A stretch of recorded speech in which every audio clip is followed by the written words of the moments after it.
As soccer takes center stage this summer, Comcast helps bring the experience home to America. As the exclusive Spanish-language home of the tournament in the U.S., Telemundo is set to present its most expansive coverage ever. 700 hours of programming, live on-site presence at all 104 matches. And with multi-view and real-time 4K, Xfinity will deliver the most innovative and immersive sports viewing experience for fans watching on Telemundo, Peacock, Fox, and FS1. Learn more at ComcastCorporation.com.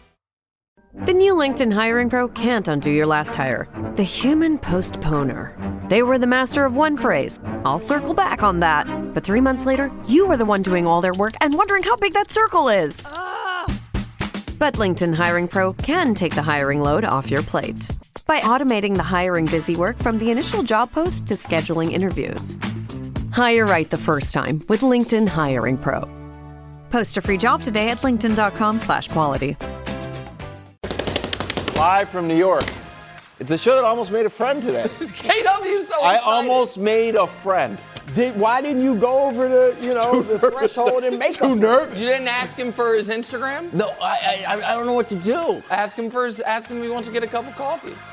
The too far. I don't know. That might be a bridge too far. But I don't even know how I you just met somebody like, you know what? You want to get some coffee one day? But how do you make a friend? Probably am like, how do you make a friend though? I haven't made a friend in 10 years. And I need. KW was riding his bike. Riding my bike, saw a fellow bike rider. And we started chatting. I'm like, I can really get along with this guy. So are you deep down, are you kind of hoping he sees this?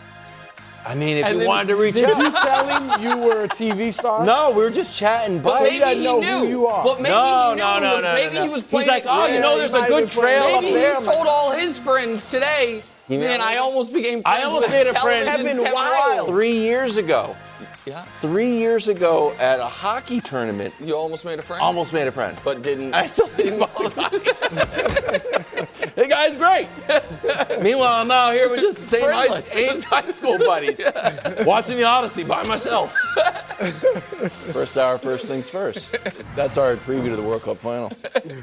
How can you pick against this team? How? The fact that what makes it great is he's loving it so much. He's so He happy. is enjoying it. They all are. Today, with a win on Sunday, could Messi become the GOAT of all GOATs? Wow. Nick pitched a segment that could have been a full summer's worth of programming. Absolutely. We're going to do it in 8 minutes. One 8 minutes. podcast per goat. Just quickly on Jim Thorpe. Meanwhile, That was my joke this morning. I said, what about Jim Thorpe? we're just going to go over. Jim Thorpe was a beast. Yeah, no kidding. Awesome. Predictions on the final, predictions on what's next for USA Soccer. Alexi Lalas joins us in studio. Take that, Zoom. All right. And finally, special World Cup edition of Most to Gain, Most to Lose. Indeed. Once you start talking GOAT, you see that baby blue, start talking championships, there's a lot of There's a most to lose coming up. a lot of opportunities there, bro. A lot of Today opportunities. must be my palms are sweating. What, because we don't have any air conditioning? No, I just think I'm so excited for today's show. This rarely happens to me. What's going on there? Jordan's been on here like twice. Also, bonus take of the Open. Nick's friend Nacho might show up in the studio. Live from fresh should from get him. Argentina. We're going to the final together. It's gonna be great. Is Nacho rooting because he's a big gambler? No, but he's gonna bet on Argentina. But that's with his heart or with his? I'm kind of sad where the to sharp meet money. Nacho. Because I've kind of contrived Yeah, this. he's got to come in here like Paul Bunyan. Right, like superhero in my mind. Yes. He's gonna be this little guy. Like, Just a mere mortal comes in. Right. I mean, he better be looking special. Yeah, he's like, here's a Rolex for you. Like, oh, thanks, Nacho. That is nice. We start in New You know York what to do with that. and also New Jersey. Sunday, 3 p.m., Brews picked to win it all, Spain. Have never trailed and are favored to win their first World Cup since 1990. Meanwhile, the defending champs are riding a wave of Messi magic with more goals in the last 15 minutes than the first 75. Bit of a twist here. I'm more like a Barcelona fan, rooting for Spain, also rooting for Messi. But again, as we've mentioned, that is terrible, just terrible for television. Hard to do. So we've decided that I am going to root for whoever makes the best argument here. Brew, obviously, for Spain. Nick for Brazil. But that's out. Nick for Argentina. Nick for Argentina. As we preview FTF Cup 2. I'm 1-0 so far. Yes, pretty good. So, Brew, well, who should I have? This is going to be simple. I'm going to end it right now. Okay, good. What is your catchphrase? Defense wins championships. All right, there it is. They got the offense. We have the defense. All right? That makes sense. Spain is not only a great defense, Nick, but it is the best defense in World Cup history. Well, that's all right? Look at this graphic. 6 clean sheets. That's a record for a single World Cup in 7 games. 1 goal allowed in 7 games. No team that's ever reached the final has allowed only 1 goal. That's pretty good. And so the defense is just fantastic. I could go expected goals, but Josh, said, we got to be careful. But right now, their expected goals of per game 0.3 or total 2.15 is among the lowest, if not the lowest, since 1966 when they began recording it. So you just don't score. And here's the other thing. They've done it against a murderous row of teams.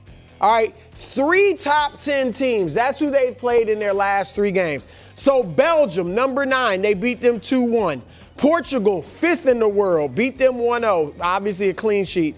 And France, with the reigning Ballon d'Or winner in Dembele, with I think I can say this, the greatest goal scorer in World Cup history in terms of 20 goals scored, that's second all time, but in 21 games. Sure. Mbappe, they blank him. Yeah. All right? My team. So there's that. And Argentina just has not played the level of competition. Only one top team, and that 10 team, and that was England. And here's the other thing. Spain can score. They have 13 goals scored in the World Cup. So that's not, anything to sneeze at. Yeah. So it's not like all they do is defend. All right, here's the final thing, Nick. They have another level. Wow. We'll see if I'm not guaranteeing they get there. But Yamal has not been at his best. You're not helping yourself. He could go to, there's no question, he could go to another level. Definitely. And Nico Williams has been playing a little bit more and more and more. And so if he can play significant minutes, sure, that could also take Spain to the next level. So there it is. I mean, I'm leaning that way right away. Well, of course. Sure you are. Ladies and gentlemen of the jury, mostly Kevin Wildes, pun intended, the defense wants you to believe this is a complicated decision. I'd still like to do the show, though. We are. But I know you got like a little bit of a lawyerly itch to scratch in you. You're like you got a little Tom Cruise few good objection.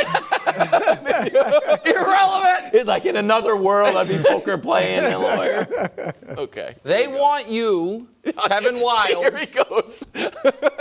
To use your previously held, and we now know incorrect, belief that France was an unbeatable juggernaut. Into your history.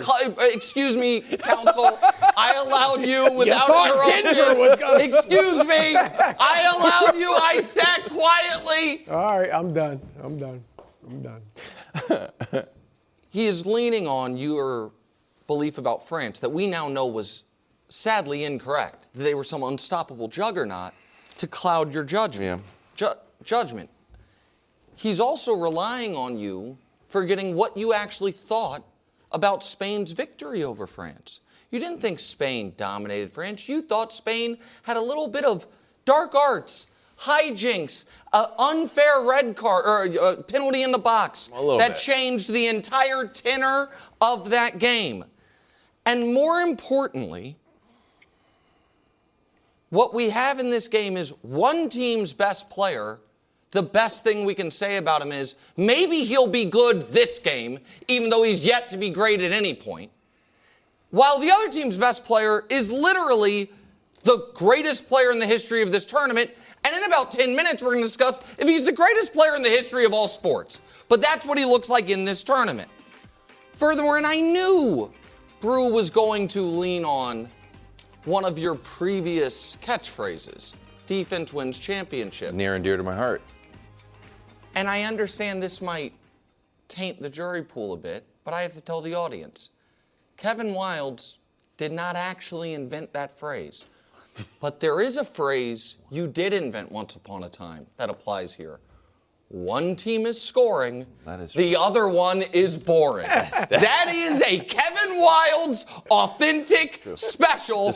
And when you see, here's the team that's scoring, Argentina, what they've been like in this World Cup. 7 multi-goal games, 19 goals, the goal differential plus 12. Meanwhile, Josh didn't have any trouble finding some expected goal numbers for me for Spain.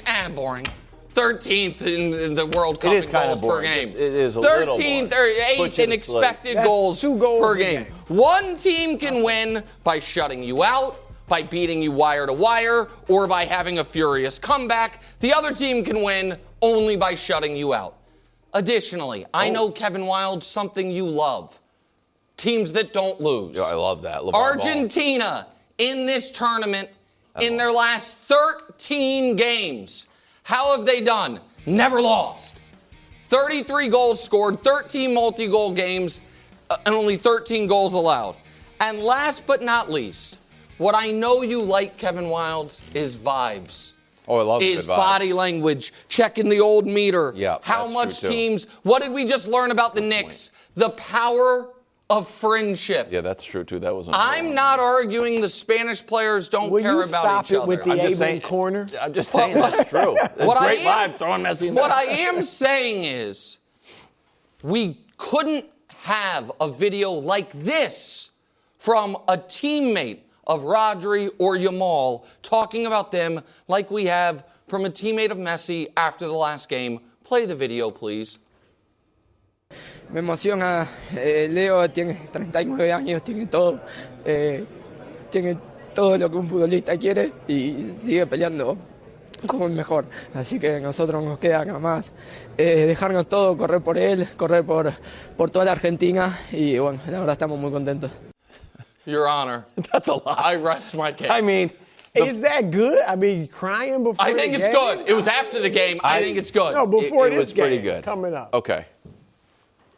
Excellent job. Thank you. You got back on track after the theatrics. Because it is going to come down, I think, to some of the beliefs that I hold in my heart. Scoring boring. Because I do believe defense wins championships. We'll see if you believe that. I do like, and I didn't invent this, but teams that exhibit a LeVar Ball type performance never lost. Yeah. Argentina hasn't lost. Spain not too used to losing games either. No. I think Yamal, in the 27 games he's played for Spain, has 21 wins, 6 draws. As LeVar Ball would say, never lost. No L's. That goes a lot of both ways. So it comes down to something that I was kicking around yesterday. Because I am the king of vibes, and I'm always trying to see what other people aren't quite seeing. You know, almost like a Michael Burry in The Big Short, you know? Great reference. I see it, other people don't see it. Oh, here comes the Jenga board. And there's something in the last game that I saw that tipped the scales. And to reference another sport, because this reminded me of it, Kevin Garnett. You're familiar with Kevin Garnett, right? Basketball player? Yeah. You know what he used to do when someone's taking a shot after the buzzer? Block it. Why? So they couldn't see it go in. But did it count? No. So why would he block it? Psychological edge. So even if a guy is What is Brew happy about? offsides and he starts seeing the ball go in, Yeah. so, uh-oh. Yep. Because you know what we believe in? Yep. On this side of the table? Dog it. Defense wins championships, yes. Never losing, yes. and due dates. That's right, baby. Jamal in Spain. That's what I'm talking about. 1-0. That's what I'm talking about. We believe in due dates. Yeah, we do. Jamal started seeing. Oh, was I offsides again? Sorry, I scored another goal. Sorry, yeah. I was just one knee away. We believe in due dates. When I file my appeal, see it go in. I am going to use this right here Of what? as evidence A. You had all that prepared before I had we another went. thing. You had already made up your mind. I was drawing dead, Your Honor. He never gave me a fair shake. He had the whole thing ready, written, and gone. This wasn't done after Brew made a case. Well, You knew where you were going from the beginning. You thought Spain was going to lose to the United States. You never thought they were that good. Well, they are boring. They are a little boring. The United States, I just started to, you thought they were going to get blown out by France. You That's never the thing. believed in them. France had a better, more explosive offense than Argentina. They just did, and they just. Yeah. Mbappe didn't get a shot. Front line. He didn't have a shot. We've seen. Thank you, Wiles. We're Excellent back. work. We did a great. Excellent work. That was a good little bit. Jamal, we're rolling with you. Now time for a. now time for the great. second part of the block. What a segment. That could literally be a 10-hour podcast series. Come Sunday, Messi will join Cafu as the only players to play in 3 World Cup finals. He's the all-time leading World Cup goal scorer, and he's trying to establish Argentina as the 3rd country to win back-to-back titles ever. Italy in the 30, Brazil in 58 and 62. The GOAT conversation is largely over, and we've run out of adjectives for this guy. So this is what we came up with. Nick, you want to start with this one? Yeah. Could he leave the World Cup, the GOAT of all GOATs? So, I think Brew and I are almost assuredly going to have very different criteria for this. And I am not this is something that is the eye of the beholder type of thing. So I'm going to give you my criteria. Yeah. And it might be totally different than Brew's. So but for me, in order to even be eligible for entry into this discussion, a few things have to be checked for you. One is you have to be the undisputed GOAT of your own sport. So that, to me, removes just all the male tennis players, all of them. Like, they're just out because people argue about, is it Federer, is it Djokovic, is it Nadal? Okay. It removes, for me, all the male basketball players. Jordan, LeBron, there is a real debate there. This is good. So I think you have to be... But I mean, just quickly. Yeah, go ahead. There are still people that exist. You don't think think Ronaldo? I think that when I say undisputed, I mean within a 90+% agreement on who it is. I'm not going to say anyone's ever going to get to 100%. And sadly for me, it also removes Muhammad Ali. No, because there's a lot of people that really strongly believe as a pure boxer, he's not the best ever. Yeah. So that's out. I also am going to weigh heavily, not necessarily the worldwide popularity of the sport, but the worldwide participation rate of the sport. Yep. Which means Wayne Gretzky and, for me, Tom Brady are out. They are undisputed GOATs, but American football is really only played here. And hockey is only played in a third of the world. So we are, so I'm narrowing. Not much left. For me, it really does, because of those things, come down to 2 people. Usain Bolt and Lionel Messi. Oh. And if Messi wins this World Cup and walks away with all the records, individual, team, club, country, in the sport that's played by more people than any other sport in the world, doing it where there is no dip in his career, there's no but about it, I do think I would consider him the GOAT of all the GOATs. That's a good argument. By my own personal criteria. That's good. All right, I'm going to be brutally honest with this. All right, number one, my son-in-law, who played soccer in college, and he's, more into it than I am, He texted me the other night after they came back and beat England, this very thing, that Messi, and he likes football, American football, basketball, like it's not like he's just into soccer. That Messi may be the greatest athlete ever. And I'm glad we didn't go athlete because, that I think LeBron, Deion Sanders. Just like pure athleticism Wilt is a different Chamberlain, story. yeah, those are, three of the probably best athletes. But I like I said, I'm going to be brutally honest. And not only am I more knowledgeable about the American sports, this is where my American bias is just going to come in. Football, basketball, baseball, track and field, boxing. I enjoy them more. All right, so I'm just probably not going to say a soccer player is the GOAT of all GOAT, unless it's just inarguable. Just like I'm not going to say a country western musician is the greatest musical entertainer in American history, because I'm not really into that. It's your take. Yeah, so to me, I went, and I could have with LeBron, but GOATs, I put Jordan, Tom Brady, Usain Bolt. And even though he's more Bolt than GOAT, for baseball, I went with Shohei. Wow. And these are the things I'll say about each of them. I think Jordan is the greatest example of individual statistical dominance and winning. Not only in basketball, I would say since Babe Ruth in American sports. Now, Babe Ruth won 7 World Series and obviously dominated statistically. So that, to me, that's Jordan's argument. Brady's argument is just, he won more Super Bowls than any franchise. That's pretty good. Like that's a heck of an argument. He's played in 16% of the Super Bowls that have happened. Yeah, it's just unbelievable. Now, he didn't have the individual, even though he was great individually, he didn't have the dominance of a Jordan. Peyton Manning and Aaron Rodgers have more MVPs and things like that, more yards per game. But Brady finished with all the cumulative records. More a little longevity, but he does have all those. Shohei, he is doing something maybe literally is a tad bit strong, but basically that all people thought was impossible.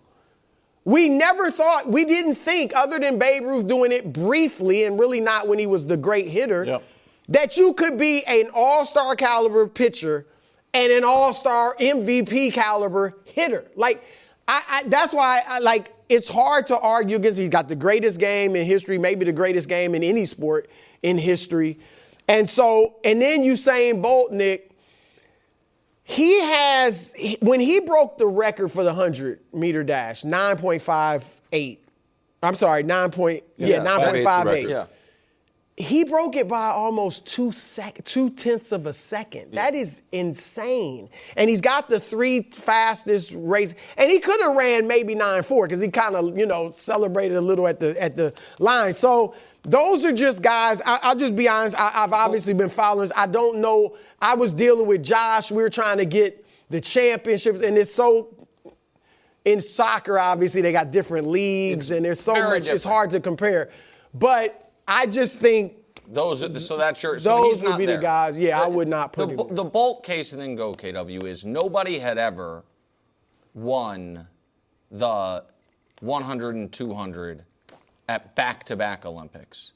He won the 100, 200, and the 4x1 relay at back-to-back Olympics. Yeah. So something no one had ever done twice, he did 3 times, and it's the oldest sport in the world. That's the thing.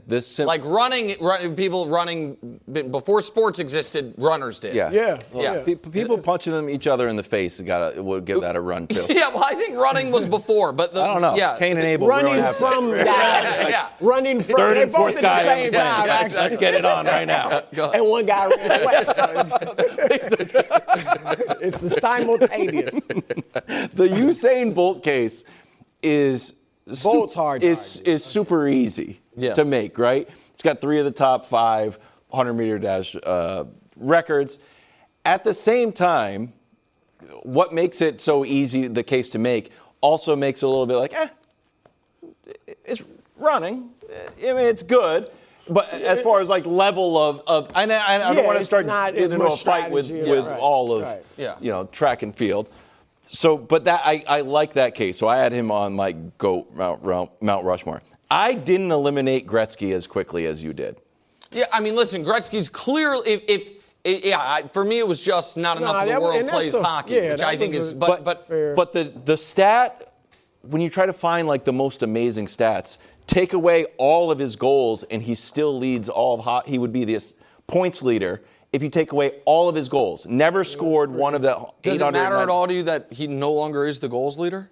No. Just points leader. It's like I would still lead in points with just my assists. It's just wild. Yeah. And then the Babe Ruth numbers are also crazy. Again, there's a lot of asterisks and different things for that era. But in the 20s, Babe Ruth hit 82 more home runs than the second and third players combined. He had 467 home runs, and everybody else was still in the 300s. Yeah. So that's a lot. And then, but I was right with you. I'm like, who'd you play? I wrote the world. So for Messi to take on the world and be the best, so the only question I think it leans back to is, eye test wise, I think he passes. Can you imagine a guy being better than this, or it's like, no, this is just the best I've ever seen? I can't imagine someone having more skills than Leo Messi. I think that could one day someone get 95% of his skills and just be such a more physically imposing presence that makes them trump him. You know what I mean? Potentially. Maybe, but part of his stature is what makes him. I think so. Good. But here's the other reason that I went, because Bolt is, probably my third favorite athlete ever. It honestly probably goes Mahomes, Braun, Bolt. I thought the Bolt, I get goosebumps. You're going to make fun of me again, thinking about those races. I think it's so great to watch. Yeah. I also, though, think Messi's about to win his third MVP of the World Cup, golden ball of the World Cup. No one else has two. I think it is way more likely that in my lifetime, someone breaks Bolt's records than someone breaks Messi's. You know what I mean? And so that to me was one of the tiebreakers. And I understand Messi's not going to have every record. He doesn't have more goals than Ronaldo. Mbappe's going to break that one. But the totality of what his career represented, the World Cup finals, if they win this, all of it, I think it'll take a while for Bolt's records to fall, but it would be surprising to me if when I'm 80 they haven't. Yeah, I mean, just technology. Tyson Gay's gotten closer. Yeah. 9.69. Yeah, that's pretty good. All right, Spain has not lost in 37 matches. Yamal has never lost with a Spain jersey on. We're counting down to the final. 1 day, 23 hours, 33 minutes. Spain, Argentina. Sunday at 3 o'clock, and also coming up today on the show, Nick's friend Nacho. He thought really imposing figure. I have to. No, he's not imposing. I have to send you guys the voice memo to send. Are all batteries the same? That's like asking if all soccer players are the same. Take Messi, the most decorated player ever. Is there any other player who has achieved that? No, just him. Now take Duracell. Is there any other battery with power boost ingredients inside? No, just Duracell. Remember, goats only trust goats because they're built different. And Messi only trusts Duracell. Welcome back to First Things First. Messi takes the stage. 1 day, 23 hours, 29 minutes, 22 seconds right across the river in New York / New Jersey. He scored 8 of Argentina's 19 goals. Only one shot last game. Did have 2 game-winning assists, so that was pretty good. So we're counting down to the final. And joining us now in studio. The studio's having a real come-up. Wow. Yes. Yeah, we are. We used to have to Zoom everybody, but we're kind of... Alexi here again. Alexi Lalas. Good to see you guys. Alexi, welcome back. This is the place to be. This is the place to be. We've been watching. America has been watching. This is the place to be. They know this is the party. We went back because we were on that hot day. It was 150 degrees in Miami a year out from the World Cup. And it was June 13th of last year, right? Yep. Yeah. Yes. Obviously, last month. And we asked you about Messi and what you thought he could do, and you had very high expectations. Did I? Maybe, I said he sucks. He's all washed up. Done. How far has he exceeded your expectations? I mean, we're running out of words to say what he has done, what he continues to do. There's the whole thing with him and Lamine Yamal in the picture. But I think it's representative of the guy's a deity. I mean, it is spiritual and religious in terms of certainly the fandom, but what we are seeing him do on a continual basis. And I think Landon Donovan the other day before the game said, I've written him off too many times. I'm not going to make that mistake again, and he didn't. And yet he again showed up in this moment. So it's an amazing thing to see. We all know it's very difficult to repeat. Last time was 58-62 with Brazil. For this Argentina team to even be back at the final, we'll see ultimately what happens. It's a very, very interesting game. Two very different types of approaches to the way the game is played, and two very different types of teams throughout this tournament. You have on the one side, Spain, this kind of white collar, beautiful, romantic, posh type of play. And then on the other side, you got this knife-fighting, ruthless, raw, blue-collar type of Argentina. And I don't know which one is going to come out on top. This Argentina team has gone to the well now time and time again. And we even through the tournament, we said, well, at some point it's going to be empty. And yet there's always something there. And so maybe at the worst time it's empty, but you wouldn't bet on it. So one of the big kind of debates across all sports is like the analytics and stats people are adamant. I can prove to you things like momentum and like those things don't exist. It's fake. And yet almost every athlete that's actually played is like, no, we feel it, it's real, and the belief matters and things like that. I believe that the Argentina team believes something special is going on. Right. Whether or not something special is actually going on, I think is irrelevant to the fact that they believe it and it helps them. I also think the other team can feel a little extra nervous of, oh God, are they going to do it to us too? And that it becomes almost a self-fulfilling prophecy. Do you agree with me on that? Yeah, I mean, you guys talk about a bunch of other sports. This can't be unique to soccer or unique to this summer in the World Cup. This happens in all sports. And otherwise, we wouldn't care about the psychology of players and mentality. We wouldn't talk so much about mentality. It would just be data and numbers, and this is what's going to happen, this is what's going to happen. And then the athletes, whether they're individual or in a team setting, would just say, well, it's a fait accompli because the data says this is going to happen. No, I mean, you are, at least for the time being, it's human beings out there on the field. And so we are subject to all of the feelings and the emotions and the ups and downs of any type of human being in an emotionally charged type of situation. You can feel when the tide has turned and you have that sinking feeling. When England let the first goal in, you could have said, okay, well, it happens, whatever, it came back, it's still a very good team, and then move on. That they let the second goal in, I mean, that is momentum. That is a tide. That is a feeling of this is a sinking feeling, and there's nothing you can do. You can bring out numbers, and the coaches can scream and yell all sorts of stuff, but it's just washing over you, and sometimes it's impossible, even with the best laid plans, and even sometimes with great players. I picked Spain at the beginning of this tournament to win. I'm sticking with them. You're making me nervous. Even though you said you're not sure how it's going to go, all the supernatural vibes and the momentum and all that you're talking about is making me nervous about Messi. But so let me ask you about Yamal. How do you feel about the way he's played in this tournament so far? And do you think a breakout? Because I'm saying, look, if Yamal, they've got a level they can go to because Yamal hasn't been at his best. And even Nico Williams, if he can play a significant amount of time, that could take them to another level. So what do you think about how Yamal's played and what he could end up doing on Sunday? Okay, so first off, why would you want Lamine Yamal to do anything different necessarily than already happened? If it ain't broke, right? Right. Now, I'm not saying that him having what would be his first real starring game in this World Cup wouldn't help Spain. Right. But let's be honest, this team has been built on the sum of all of their parts, and not flying under the radar, but certainly relative to some of the other teams. Yep. But if you watch that game against France, you should be even more buoyed that this Spain team can take care of this Argentina team. Now, the Spain team is methodical. They don't care about what anybody says. They spread the wealth around, as we know. And the Argentina team is built on, I don't know, they could say vibes anymore. Like it's a vibes thing for Argentina. Both of them have been incredibly successful, which is why they're in the final. But your safe money still is on this Spanish team, again, figuring out who they're playing. It's different than France. But, I mean, against France, this is a France team that everybody talks about the possession.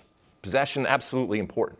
But I was so impressed without the ball what Spain did and the way they closed down passing lanes and they just stifled anything that France have. And this isn't just some team. This is France. Right. And this is France in the 2026 World Cup with everything that they had done. The other day we were talking, would you rather be England that had it in the palm of their hand and it just got taken away, or France that just got their ass kicked? Because it would be one thing if you're France. You know, I was with Thierry Henry this morning and we were like, there's nothing we can do. We can't argue it. We lost from the moment the whistle started. Mm-hmm. England is different because it was there and it got taken away. You know, either way, you lost, but you lost in very different ways in both of those two semifinals. We've got to switch gears, talk a little USA soccer. Sure. We talked to we talked yesterday about To Rob Stone. To Rob Stone on the string. Oh, Eric Winaldo. Eric Winaldo was on the Dan Patrick show. Mm-hmm. And he took kind of a counter take to the idea that like everybody needs to play and we need to like sort of like rising tide. He's like, we really need basically, I'm paraphrasing, a handful of stars and be able to identify, you know, kids really, and be like, this is the group of kids that we're rolling with and everybody else play for fun. Right. Do you think that is the path for USA Soccer? So, first off, I want to make sure what we're talking about, or what we are talking about. We're talking about winning the World Cup, the Men's World Cup, right? Yeah. We're not talking about, you know, player development. I know it's all part of it, but this is we're about talking about to get to the next level. Can we win it all? Because recognize if we won this World Cup, okay, nobody would be talking about player development or pay to play or all the other stuff that we're talking about. It's just relative to winning a soccer tournament. Yes. We all know it's not a panacea, but it would be really, really nice to be able to do it. I think what Eric is hitting on, and you know, I've talked about this before, we need 11 men in a country of 350 million people to represent us on a soccer field.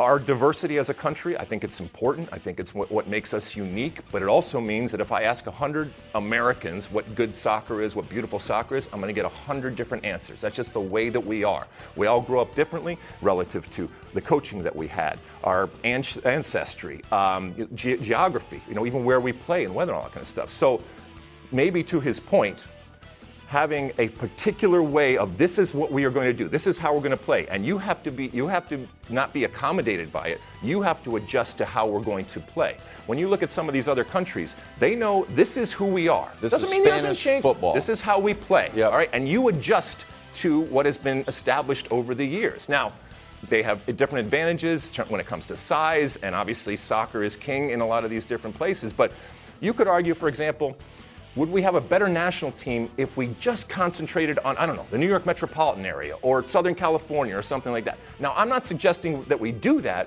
but if it's just about winning a World Cup, sometimes when something is easier to manage, and oftentimes in numbers, it is easier to say, this is where we're going, as opposed to all those 100 people having different ideas about how to get to the top of that mountain. That's interesting. So how do you, we were all talking before U.S. lost to Belgium, this was clearly, looks like the best U.S. team we've had, and it's been a rousing success, and then obviously that was terrible.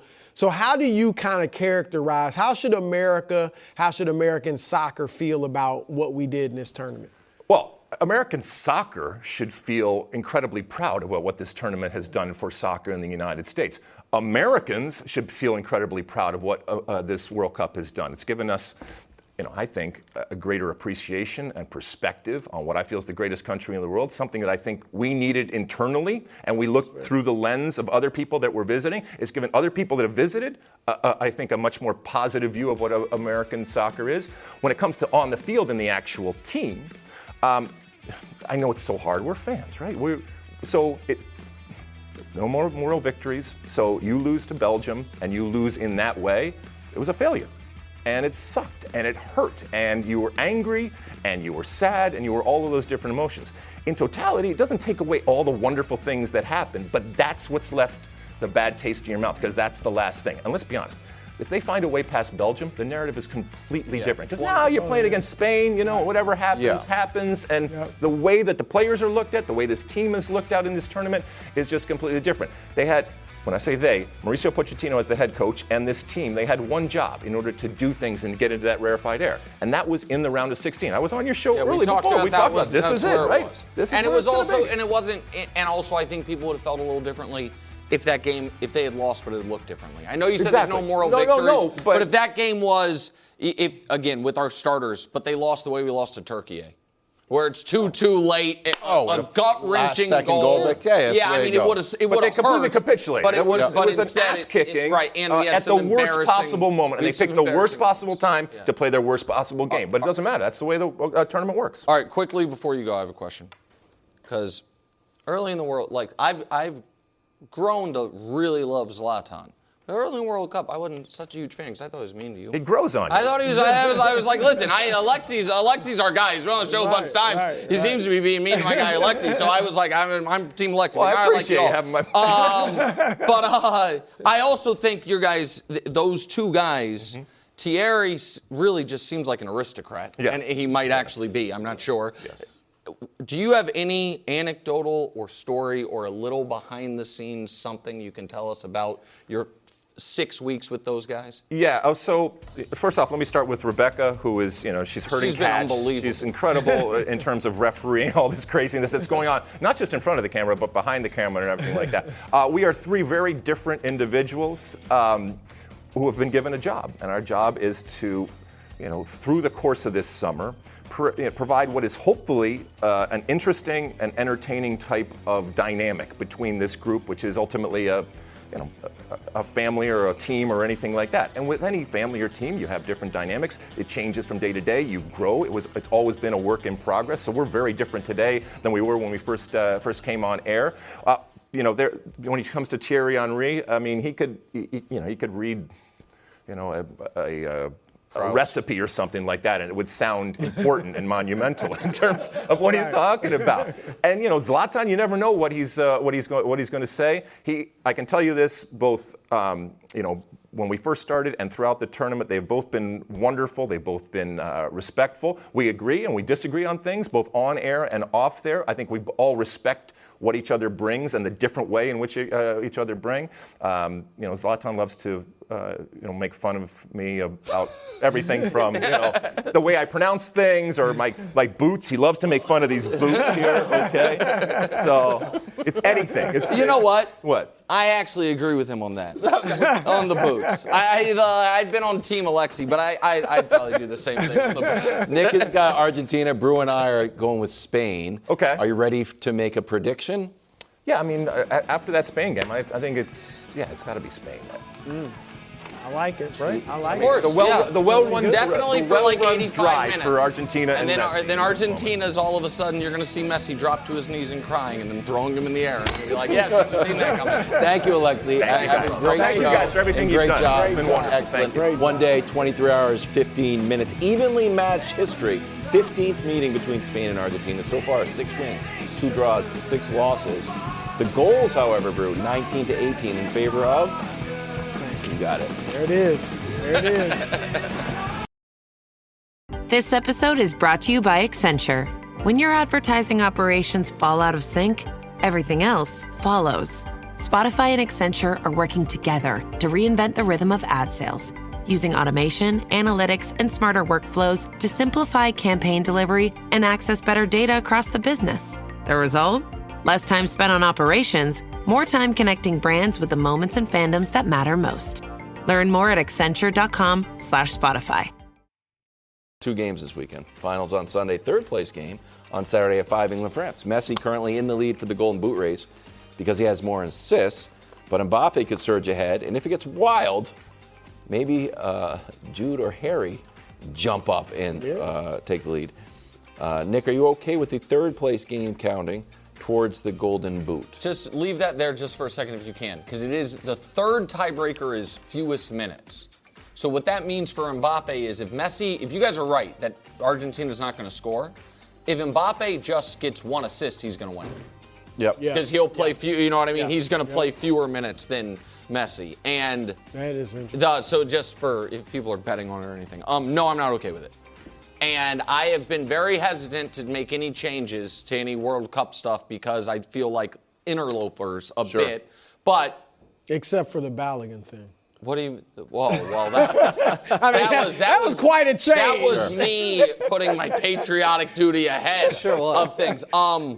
But I did an interview on those guys who I was watching all night on British Talk Radio a couple nights ago. I went on with them yesterday, and this came up, and this is their opinion that the third place game shouldn't count for the Golden Boot stuff. So I don't think that's just like someone parachuting in. I think that's maybe a somewhat widely held opinion. I get why this game should happen. And I don't think this game is like everybody agrees in the Olympics we should have a bronze medal game. Like everybody thinks, like in hockey and in basketball, there should be a bronze medal game because that is a real distinction. Because there aren't medals given out at the World. If the World Cup gave out medals instead of a trophy, everyone would recognize this is a super important game. Yeah. But because you do get some money. Right. So there is that. You just get called third. Right. So I'm good with I like that the game exists. I don't think it should be an opportunity to stat pad, so to speak, and take an award that it shouldn't be easier to win the Golden Boot by losing the semifinal than winning the semifinal, is my overall kind of take on it. So that's why I don't like that it counts. I could not agree more. Thank you. That is kind of where I was leaning. And I was thinking back to some other World Cups where I was thinking to myself, did I ever watch the third place game? Like, no.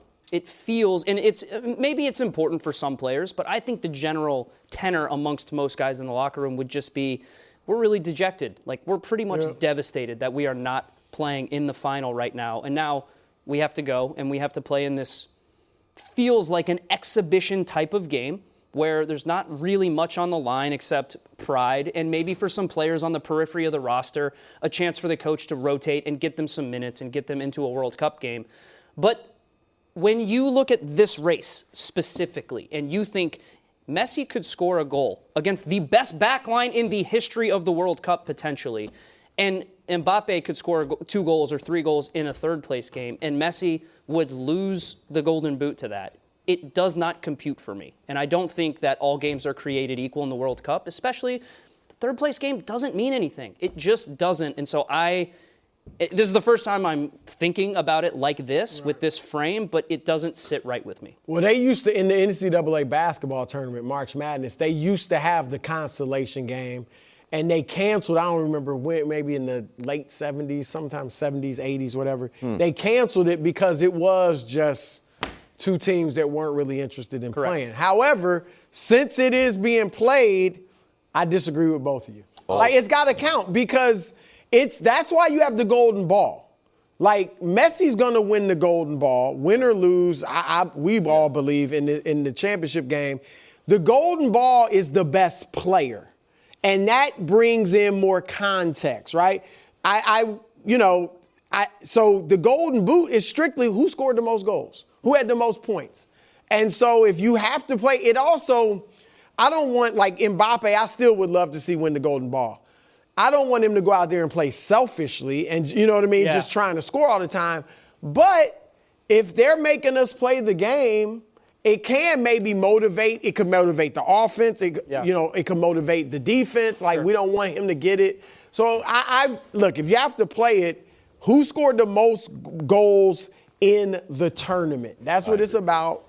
And so I'm fine with it. It feels unique because these are the Final Four, so to speak, with 4 powerhouses. Yeah.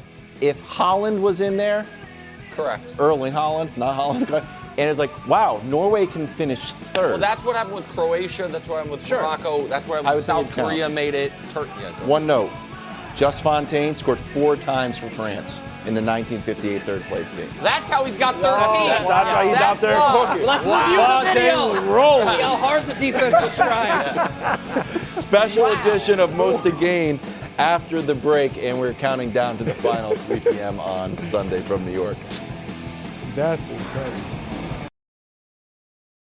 This episode is brought to you by Google Health. Stop chasing someone else's definition of health. What matters is what's healthy for you. Google Health offers a new kind of coach built with Gemini for effortless tracking, sleep insights, and holistic coaching tailored to you. Visit googlestore.com to learn more and start a new relationship with your health. Requires Google account, Google Health app, internet, and Google Health Premium subscription. Features subject to change. Availability and results vary. Not intended for medical purposes. Works independently of Gemini apps. Check responses for accuracy.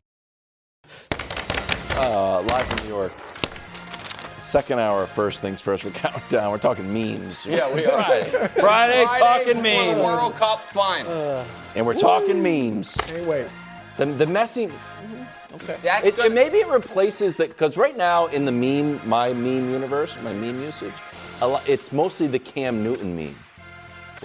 The Cam on the sideline. That's the 15 That's in a good 1 year. one. That's applicable to a lot of stuff. I sent you a different Cam Newton meme on Twitter.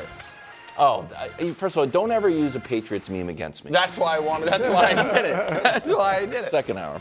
Today, Argentina underdogs again. Are they being disrespected? Obviously. Meanwhile, and now this is a hot take, is a comfortable Spain win on the board. Wow. Just nice and easy. It's a smooth sailing. Sunday at 3. But, of course, right now you're in for a real treat. World Cup final Sunday in New York. A time and a place where legacies are forged and foregone. Everyone has something to gain, but who has the most to gain? Well, to find out, Nick made a list of who has the most to gain in a segment we call Most to Gain. Indeed, Kevin Wildes, thank you for the great introduction. We did this a year out from the World Cup. We did this 100 days out from the World Cup. We did this the day the World Cup started. This will be our final edition. Coming in at number 8, Major League Soccer. Oh. Hey, guys, that's the league Messi plays in.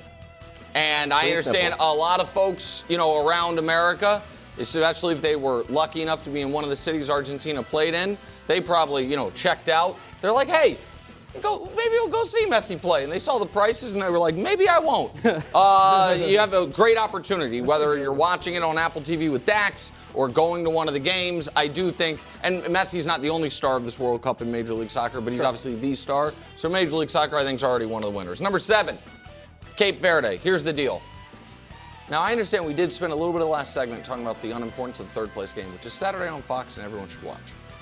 With that said, Cape Verde should get third place in this tournament. Great take.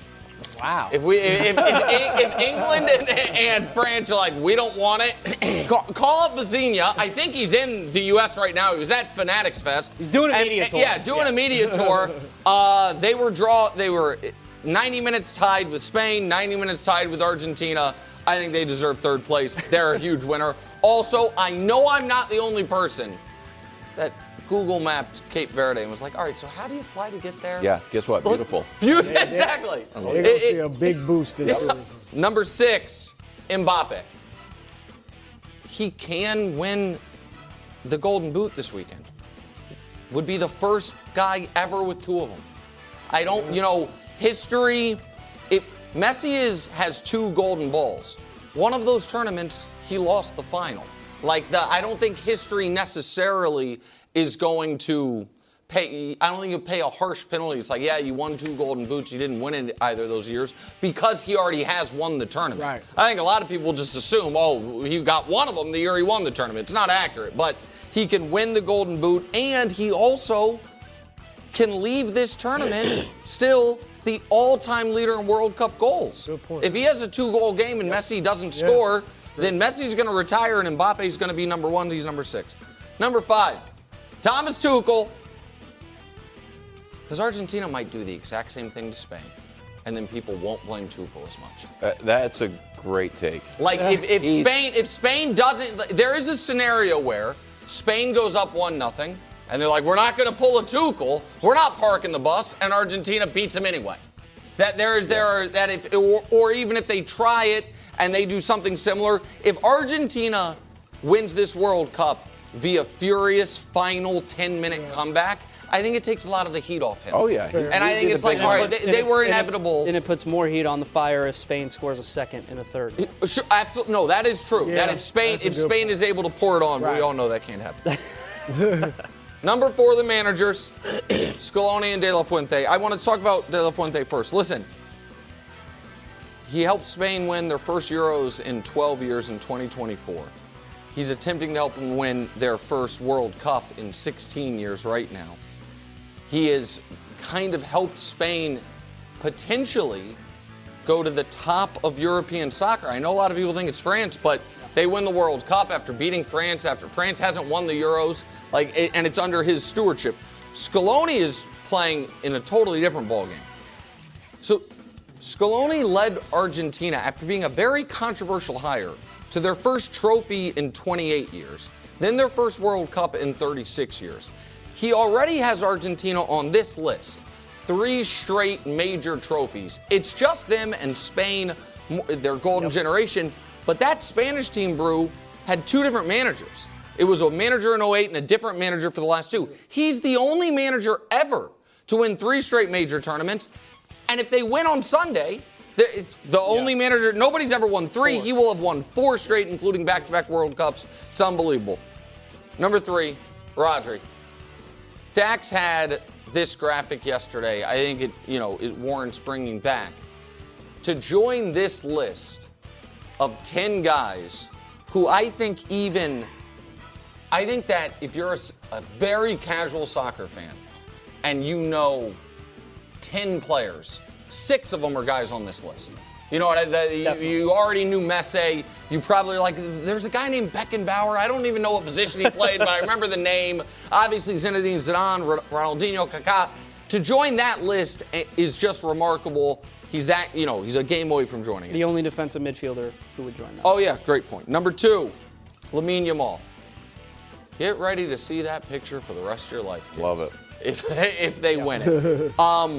It also won't, I don't think it will matter that much if he has another good but not great game if they win. It will just be Spain. He's 19 years old. Since he got there, they don't lose. He wins at Barcelona. He wins there. They win the World Cup. Messi obviously has the Barcelona roots, which is so interesting as well. And then number 1, the most obvious number 1 ever, it's Leo Messi. Already has almost every World Cup record there is. If he then joins the very short list of guys to win multiple World Cups and be, the guy on the team that won multiple World Cups, it's really just, as far as the best player on a multi-time, to have more than 1 World Cup, to be the best player on both teams, it's really like him and Pele. Pele technically has 3, but he didn't play in one of them. It would be all time. He has the most to gain. Dax, your thoughts on the list? Look, it's a great list. I wholeheartedly agree with a lot of them and a lot of the placing of them. I agree about Major League Soccer. The fact that Major League Soccer can sit here and say, if Lionel Messi wins the Golden Ball, we have quite literally the greatest player that has played in the World Cup playing in our league. Pretty incredible, pretty impressive. Not a whole lot else to nitpick, but you know what? I'm going to show my bias here, and I've been trying to slowly ramp up my defensive midfield agenda here on the show. Yeah. Because it's not the flashy player. That was never what a defensive midfielder is, but they are, in my opinion, one of, if not the most important cog to a team, certainly up there as the most important. I would put Rodri at number 1 on this list. I think Lionel Messi, his legacy is totally secure.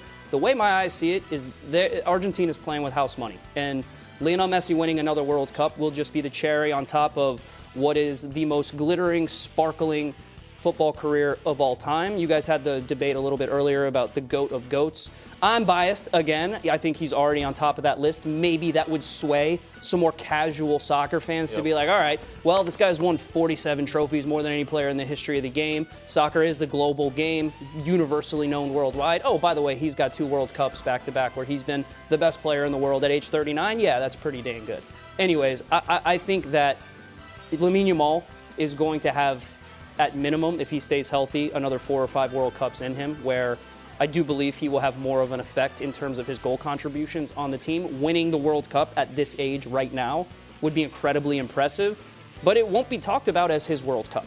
No. I think that he will have plenty of time to make a World Cup in the future, the one where it is his staple. Rodri, 29 years old, coming off a major injury with Manchester City. A lot of people doubted if he would be able to get back to his best level. And not only has he gotten back to his best level, he is the fulcrum and the metronome of, for me, one of the greatest international teams that I have ever seen. They've unbeaten in 37 games. He's a Euro 2024 champion, and he was the player of the tournament. You'd have to go back to Lothar Matthäus to see a defensive midfielder winning a Ballon d'Or. And Luka Modric did it, but at the same time, he's not really a defensive midfielder. Rodri is now, in the span of 2 years, not just catapulted himself into, the best defensive midfielder of this generation, that conversation, along with Sergio Busquets. He will catapult himself, if Spain wins this, into maybe the greatest defensive midfielder of all time with the accolades to back it up. I think he should be on the list at number 1. All right, I think it's a great argument by you. I also want to add something. I'm not saying this happened, but I am saying there is a non-zero chance, at least a 1% chance, that since Spain won their game, in preparation for Rodri's assignment in shutting down Messi, some of the film he watched was Dax guarding. If he was watching how other defensive midfielders have guarded Messi over the last couple of years, it is like in the cut-ups, there's a possibility that you saw Dax. Yeah. I'm just telling you. You don't go back 20 years ago. Right, no. It's different players. Right, exactly. How, and there's not a ton of film in the World Cup. So there's going to be MLS tape. Some of it could have been him. I'm just saying, Rodri could have been watching Dax. You almost deserve to be on the list. It's on the board. Tackle him like that. Don't piss him off. Exactly. Exactly right. You don't want to get the nod. I'm not saying it happened. I'm saying you can't tell me it definitively did. Great take. All right, I am going to add 2 English players, Jude Bellingham and Harry Kane, because they also could win the Golden Boot. That would be if one of them gets a hat trick, and we were talking about it in the break after that last discussion, several guys that won the Golden Boot going back in history did it in that consolation game. They at least added to their total in some way, shape, or form. It devalues it, calling it the consolation game, but I digress. Bronze medal game sounds third great. place. But I digress. But yeah, I mean, those, Bellingham obviously has been hot, scoring braces in 2 of the last 3 games. So I just think I don't expect it, but if one of them did go ahead and win it, it's something. Of course. They gained something. So, Harry Kane came into this World Cup as the favorite for the Ballon d'Or this year. Yeah, he did. He had become a greater favorite as of a week ago. Again, the betting odds on awards can be tricky. I'm not saying they're necessarily telling on what it's going to be. But in a lot of markets, that has flipped to Messi, which I think a lot of people take issue with because it's not supposed to just be, even though there's a World Cup this year, an award for the World Cup. It's your season as a whole, and he scored like 60 goals for Bayern. He was unbelievable. But Kane adding a Golden Boot, to your point, could help him in the Ballon d'Or. So I think that's. But he's also 32 or 33. So you got a question. I mean, Messi's doing what he's doing, but how many World Cups with Kane at his best does he have left? This could be his moment. Yeah. I'm putting FC Barcelona maybe on the list somewhere. I don't know where I'm going to put them. That's fine. Probably, you know what? Probably 2.5. Okay. Right behind Messi and Yamal. And I have some personal experience with what Barcelona fans are going through. I grew up in New England. My whole life, I never once saw one person wear a Tampa Bay Bucks jersey. I don't think they sold them. It was something that they were like Cuban cigars. You just couldn't get them up into New England. Until Tom Brady went to the Bucks and like, this guy is still ours. We will throw on a Tampa Bay Bucks jersey, and you go to Patriots games and people were wearing Bucks jerseys. Wow. It was a strange phenomenon just out in Boston. People are wearing Bucks jerseys. That's kind of where FC Barcelona is here. Like, hey, we're good. This guy was raised in Spanish football. He played for Barca for 17 seasons. At one point, it's an interesting little documentary. They tried to nationalize it. Hey, fumbled the ball on that one. Probably should have, because he wasn't being called up by the Argentine team. 9 players who are currently in the final came up through the Barcelona system, including Messi. And then, this is the dream final for Barcelona fans. The other interesting thing that's happening, not to get too much into like La Liga and Spanish football, is in in all of sports rivalries, right? I'm trying to think if there's any corollary to this. Ohio State, Michigan, or Yankees, Red Sox, or Royals, Cardinals. Does that register at all? I don't know. I'm not 100% sure. But it would be like the World Baseball Classic and like Red Sox, Yankees, except the Yankees just had 9 guys on the team. Real Madrid only has 1 player in the final, and it's Cucurella, who they signed just late. Hasn't played a game for Real Madrid. And who came up through the Barcelona system. So in the sort of battle between Barcelona and Real to who is really Real needed France to win. They're just crushing. Yeah. Yes, if France won, Real's like, we're good. Yeah. So shout out to Barcelona. That's great. And now, of course, you can't have rainbows without a little bit of rain, a little sweet, a little sour. Yeah. It's time for the most to lose list. Oh no. Some unprecedented stuff on this most to lose list. Stuff you've never seen before. Correct. Get ready. Starting with number 5. We've never had this before. A whole continent, Europe. All right, let's tease it out. Argentina wins. Who was the best team in soccer for the 20th century? Well, that's Brazil. Who's the best team in soccer for the 21st century? Well, that's Argentina. It's your game, Europe, but I guess not. I don't know. And if Spain wins, here's the thing. Those old, stodgy European powers, I don't think they're going to love this kind of party crasher interloper. Germany, Italy, what's happened to them this century? But you can't argue France over Spain if Spain wins this thing. Yep. And so England, meanwhile, is like, we won it 60 years ago. Spain becomes the face of European soccer. Number 4, bucket hats. So here's the deal, America. Don't do it again. Don't do it. What do you mean? That's what you're wearing. Here's what's I'm going to put on a different shirt. But here's what's happened. This is here's going what to affect happened. my pick. I went to Brazil. Game against Norway. Yeah. I wore the bucket hat. Can we show it? If not, don't worry about it. I look ridiculous. There we go. I determined that what was the problem there was the sunglasses and the pulled back hair. Now, keep in mind, that game I was kind of going incognito because that was just hours after the sports media ombudsman changed the sports world. Oh, yeah. I didn't want to be inundated with fans and everything. Morocco, I went more like myself, just in the bucket hat. I like that. I've been to 3 games in this World Cup, bro. Not only is the team I've been rooting for not won one, they haven't scored a goal yet. Every team I've been rooting for has gotten a clean sheet. This is a terse acknowledgement that he was kind of vibing with Morocco before Argentina. Oh, I was rooting for them in that game. That's right. I was rooting for them like his fourth in team. that game, America. I never thought they could win the whole thing. But we can go back to the other thing. We can take this ridiculous thing off the screen. I have acquired the Argentina bucket hat. I love it. I'm just telling you right now, I'm wearing it to the final. Okay. So if they lose, I think it's a bad thing for the industry, for the bucket hat industry. Oh wow! Yeah, I think that's going to become synonymous. I think it's really and they're on the ropes as it is. They're on the ropes as it is. That's true. Number 3, Pele Maradona. It kind of becomes a battle for silver. Oh. Like Messi puts this out of reach for whether it's best Argentinian player or best player. I mean, he just puts it out of reach if he hasn't already. Don't reveal the next one.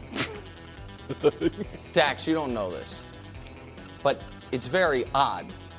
We've done this for NASCAR, we've done it for IndyCar, we've done it for soccer, we've done it for the World Series, we've done it for Super Bowl.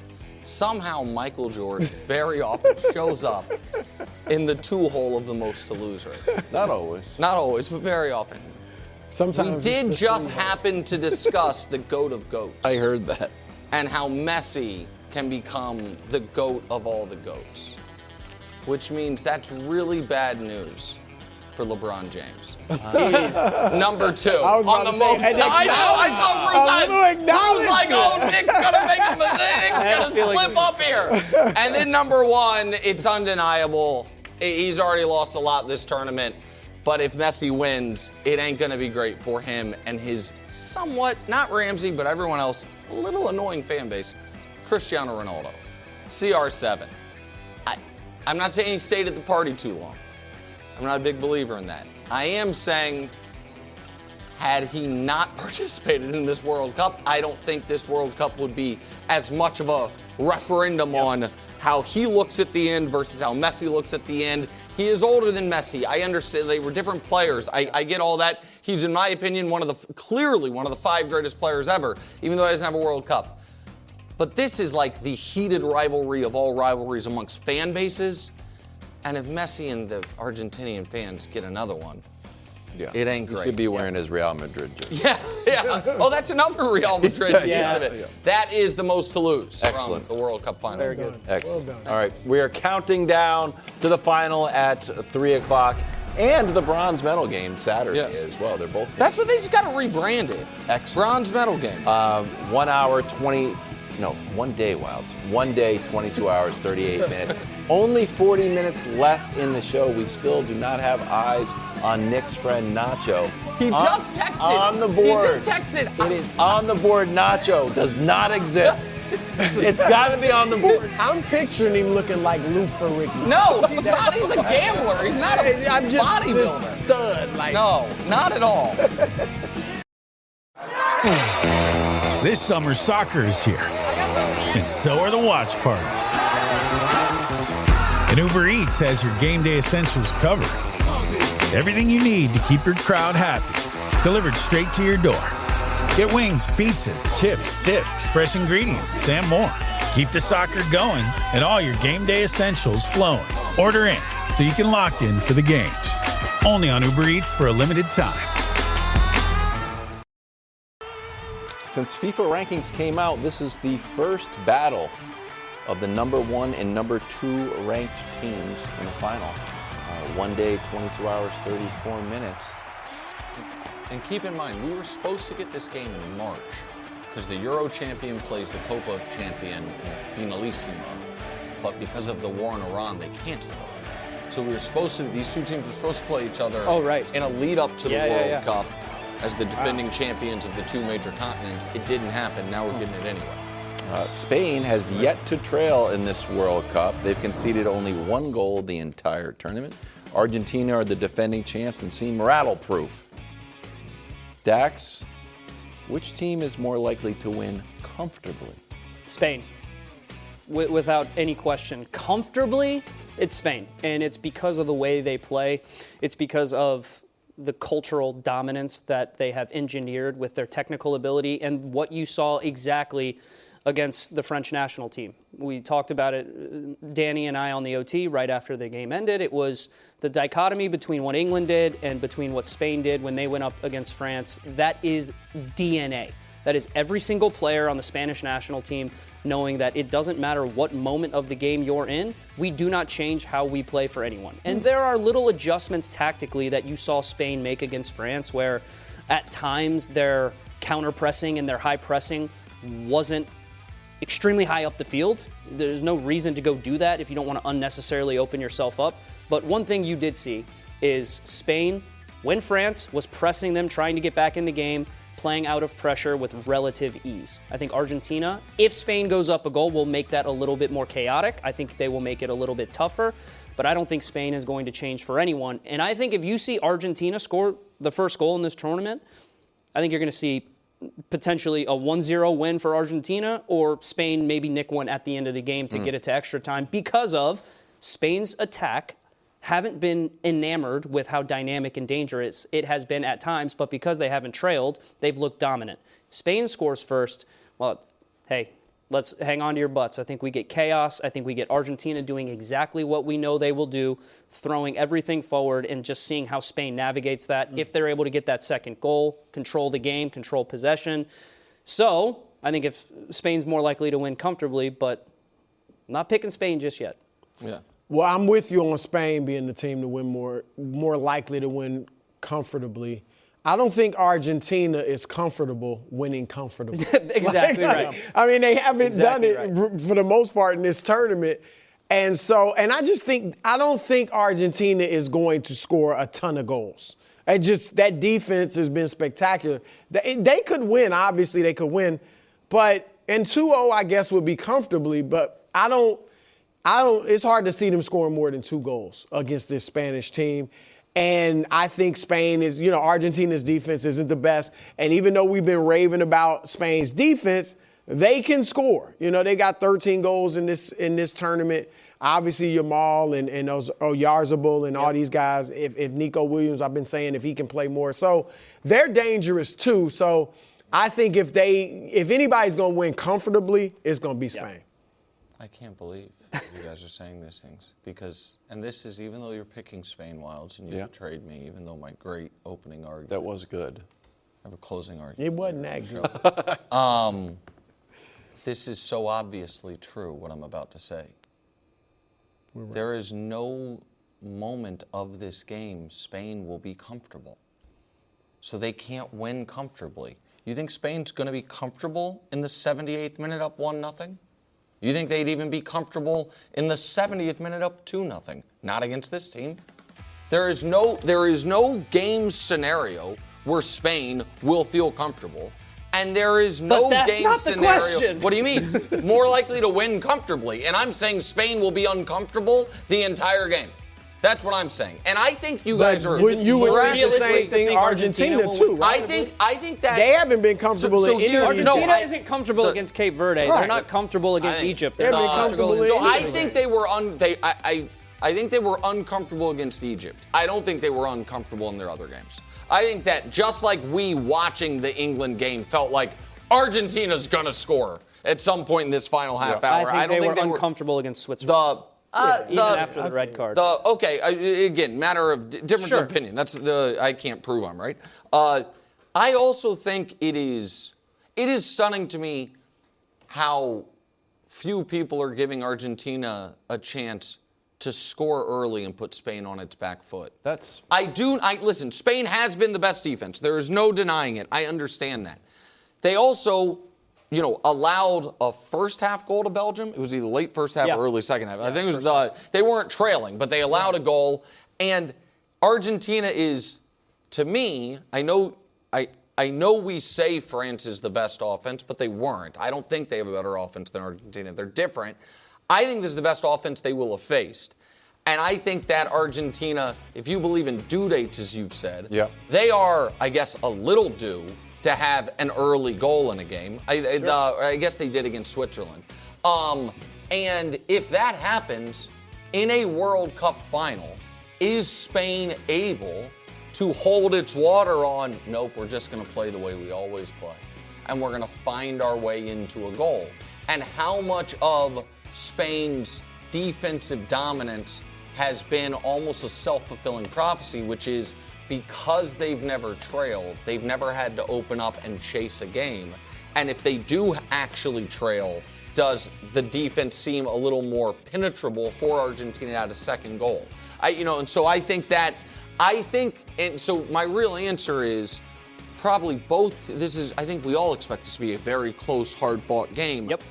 But if someone is up 2-0, I think Argentina's the only team that at 2-0 would be like, we feel good.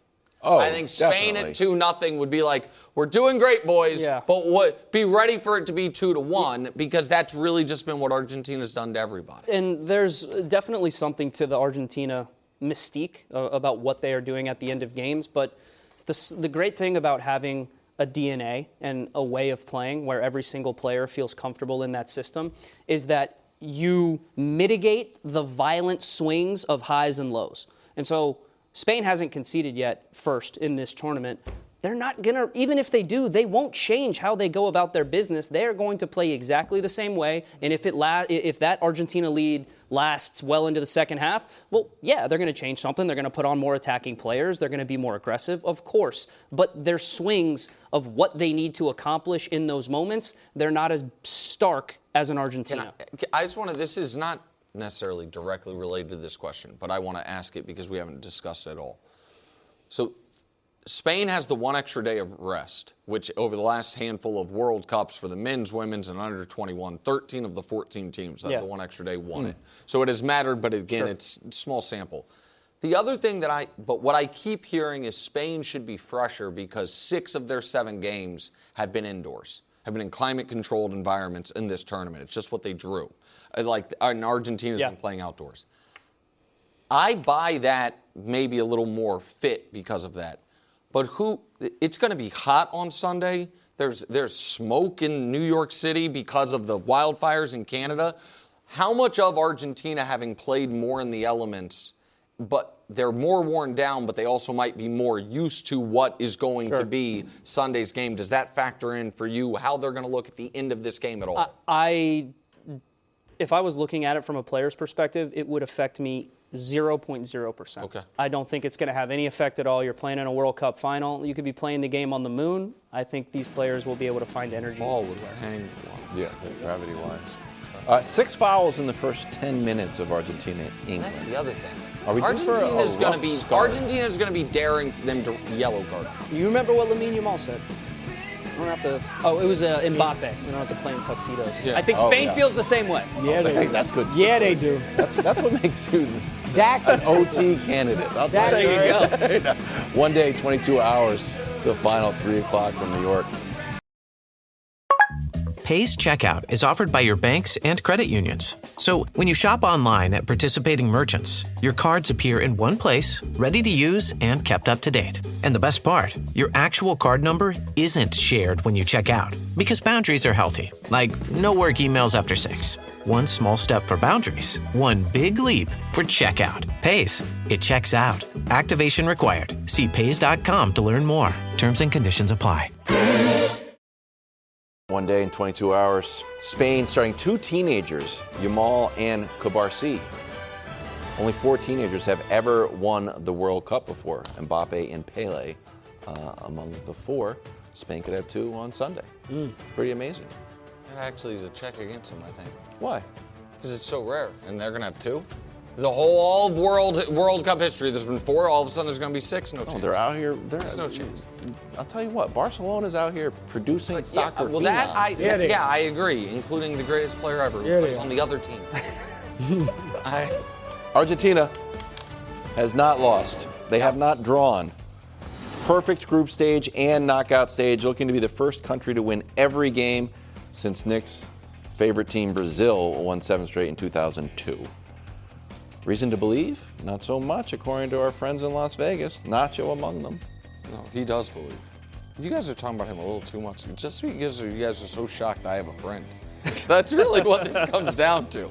I mean, a little bit. Yeah. The legend of this. I think everyone needs a friend named Nacho. If his name was Gus, I don't know if we would. Now, is Nacho short for Ignacio? Yes, it is. Let's do the show. They're underdogs on Sunday. Is it disrespectful? Obviously. And listen, I have heard this Argentina team comped a bit to the Chiefs team that went 15-1 and then got blown out in the Super Bowl. That kept, winning close games or whatever it was. That is not the Chiefs team that I comp this Argentina team to. That Chiefs team happened to be going for its 3rd straight Super Bowl. I think this Argentina team is more like the previous year's Chiefs team that was in the playoffs consistently the underdog and then consistently won. They were the underdogs to did they play Buffalo that year? They were the underdogs to Buffalo. I know they were obviously the underdogs to Baltimore. They were the underdogs in the Super Bowl to the Niners. And then at the end of the game, when the best player of our time or of his time in Mahomes would find a way, after the game, people would be like, yeah, that was probably silly. Yeah. And I don't think that it is unreasonable at all to feel like Argentina can win a game by leading from the beginning like in a traditional fashion, while also believing that they have a better chance of coming from behind than any team ever. And so it'd be one thing if that's the only way they can win. I know that's the only way they have won in the knockout stage. But I don't think anybody thinks that it's impossible for them to score a goal 12 minutes in and to, control the game against any opponent. They're the number 1 team in the world. They're the defending champions of this tournament. Mm-hmm. They are the 3-time defending or 2-time defending South American champions, and a player that we all thought was their best player going into the tournament is playing better than any of us thought was realistic. So I just don't think they should be underdogs against anybody.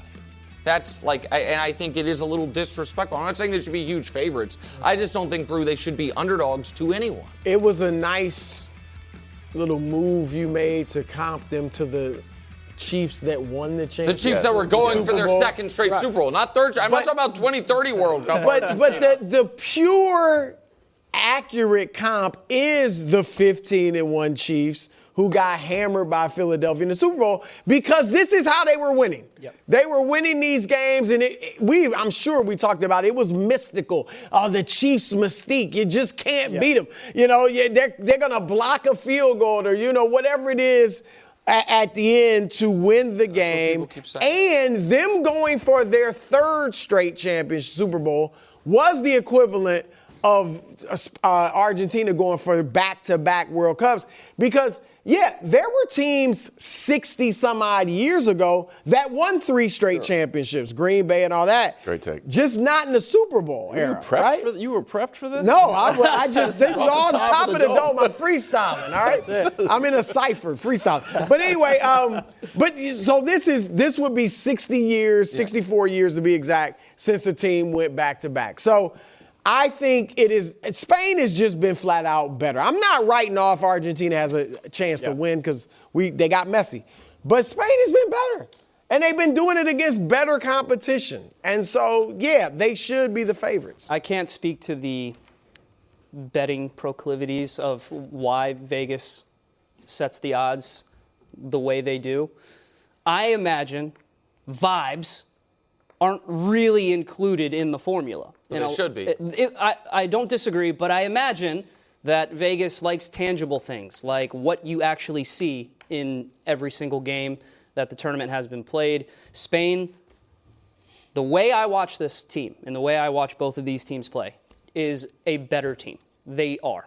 Any metric you want to use other than goals scored, which we know Argentina has scored more goals. It seems like I know That's it's a little metric. Neanderthal. What That do you is call an them? important Caveman metric. stats? Yeah, You know what's the number one It's caveman important. stat in Goals. soccer? Goals. I like important. it. I like Less it. comp, I like lesser goals. comp. It's important. Yeah. But you'd also have to say that the way that Argentina has won in the knockout stages, there is a mythical element about how they play.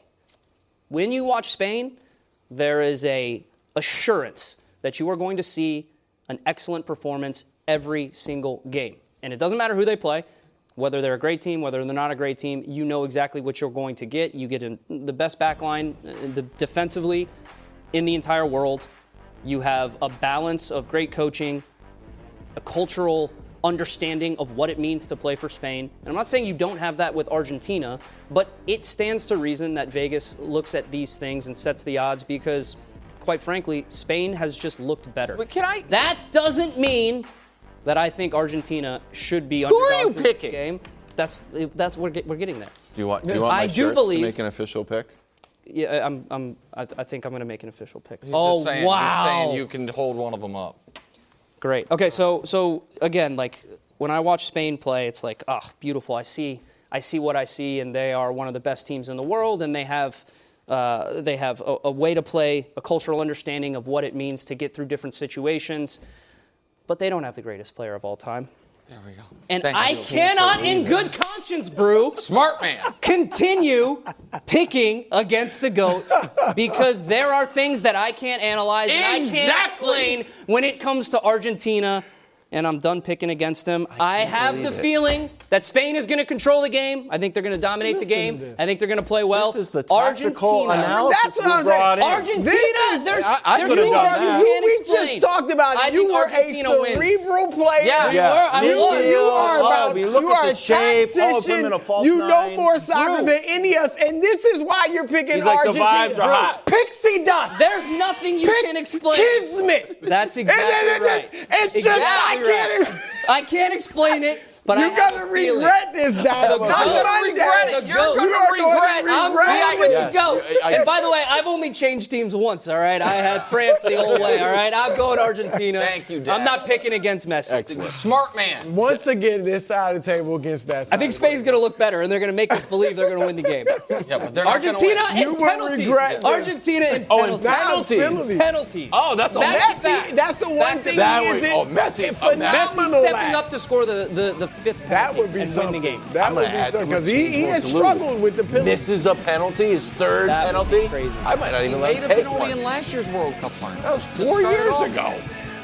If I told you I did something 4 years ago, yeah, I golfed 4 years ago. That's You what wouldn't you be said. like, You you made golf. One day, 22 hours, 12 minutes to the final at 3 o'clock on Fox. I'm off his game already. First things first, overtime today. He's nervous. Is Argentina going back to back? Obviously. It's quite difficult. It is difficult. Luckily, they have But you know the greatest what? player of all time. They have pixie dust. Yeah, that is right, bro. Yeah. I'm about to give the pixie dust take here in a minute. Yeah. Meanwhile, in a conversation I thought was going to be wide-ranging, we came up with basically the same 5 people. I missed your guys' conversation. I'm very excited going into this blind. I'm Okay. excited. Yeah. But can I tell you who you can't talk about? Usain Bolt, Wayne Gretzky. No, leave I can't talk about Gretzky? No, you can do Gretzky because we didn't do that much. We missed a few guys. Yeah. We're still very American. All right. Yeah. All right, I got you. Yeah, Michael Phelps. Yeah, I was, that's Oh, the Phelps. swimmer's thing is not swimmer. Phelps. Napoli, That's my metal ear. inflation. No. It's metal He's not in the inflation. discussion. How No, many he just goals- does a bunch of different Exactly. 200 and the disciplines. 400 Yeah. are the same How thing. many He's goals would dominant. Bolt have if they were like, and now run it backwards? No, and now no, run it'd be the now 90-yard skip. dash. Yeah. You're like, okay. 75-yard dash. That's it. Yeah. Sorry, Napoli. Yeah. And finally, I'm with you, Christina. Danny in a tux. OT award show. That's right. wow. It's going to be very interesting. He was in a tux. Dax was in a tux. They dressed up. Here's you the guys thing. cleaned up if nice. I may. Please. It's going to be great. Everyone should watch it. Yes. I can guarantee the final 88% of it is going to be A+ television. The first 12%, which may or may not involve Danny trying to live his lifelong dream of being a professional comedian. That's right. I Really? cannot vouch for. First of all, and I'm nervous about. I do a monologue. He I will does be a doing that. monologue. He I will says be he's doing- like Conan O'Brien. I did not. I said I'm getting my Conan O'Brien on. It's not great. I mean, it might I'm be great, very but I'm excited. nervous. It's going to be really I good. had another media partner that had that exact same. Danny, I believe in Rob you because Parker, I it think didn't you're work out. hilarious. Like when I hear your Herbert takes. Got him! That hurt. Just stay tuned. Have a little faith. Have a little faith. Sunday at 3, first time ever World Cup final features the reigning Euro champ versus the reigning South American champ. Messi versus Yamal. Defense versus offense. Lots of storylines. Nacho versus Parkins. Two of Nick's good friends. One that we just learned actually existed. There were some doubts, Nacho. I'll be honest with you. Danny, which storyline are you most excited about in this final? I am excited to see if a great pivot can happen in that if this was American football and the 85 Bears, maybe the greatest defense of all time, had been running through everybody, we'd be talking about the defense because of what they did in the regular season and the playoffs and so forth. The 2000 Ravens and so on and so forth. Right.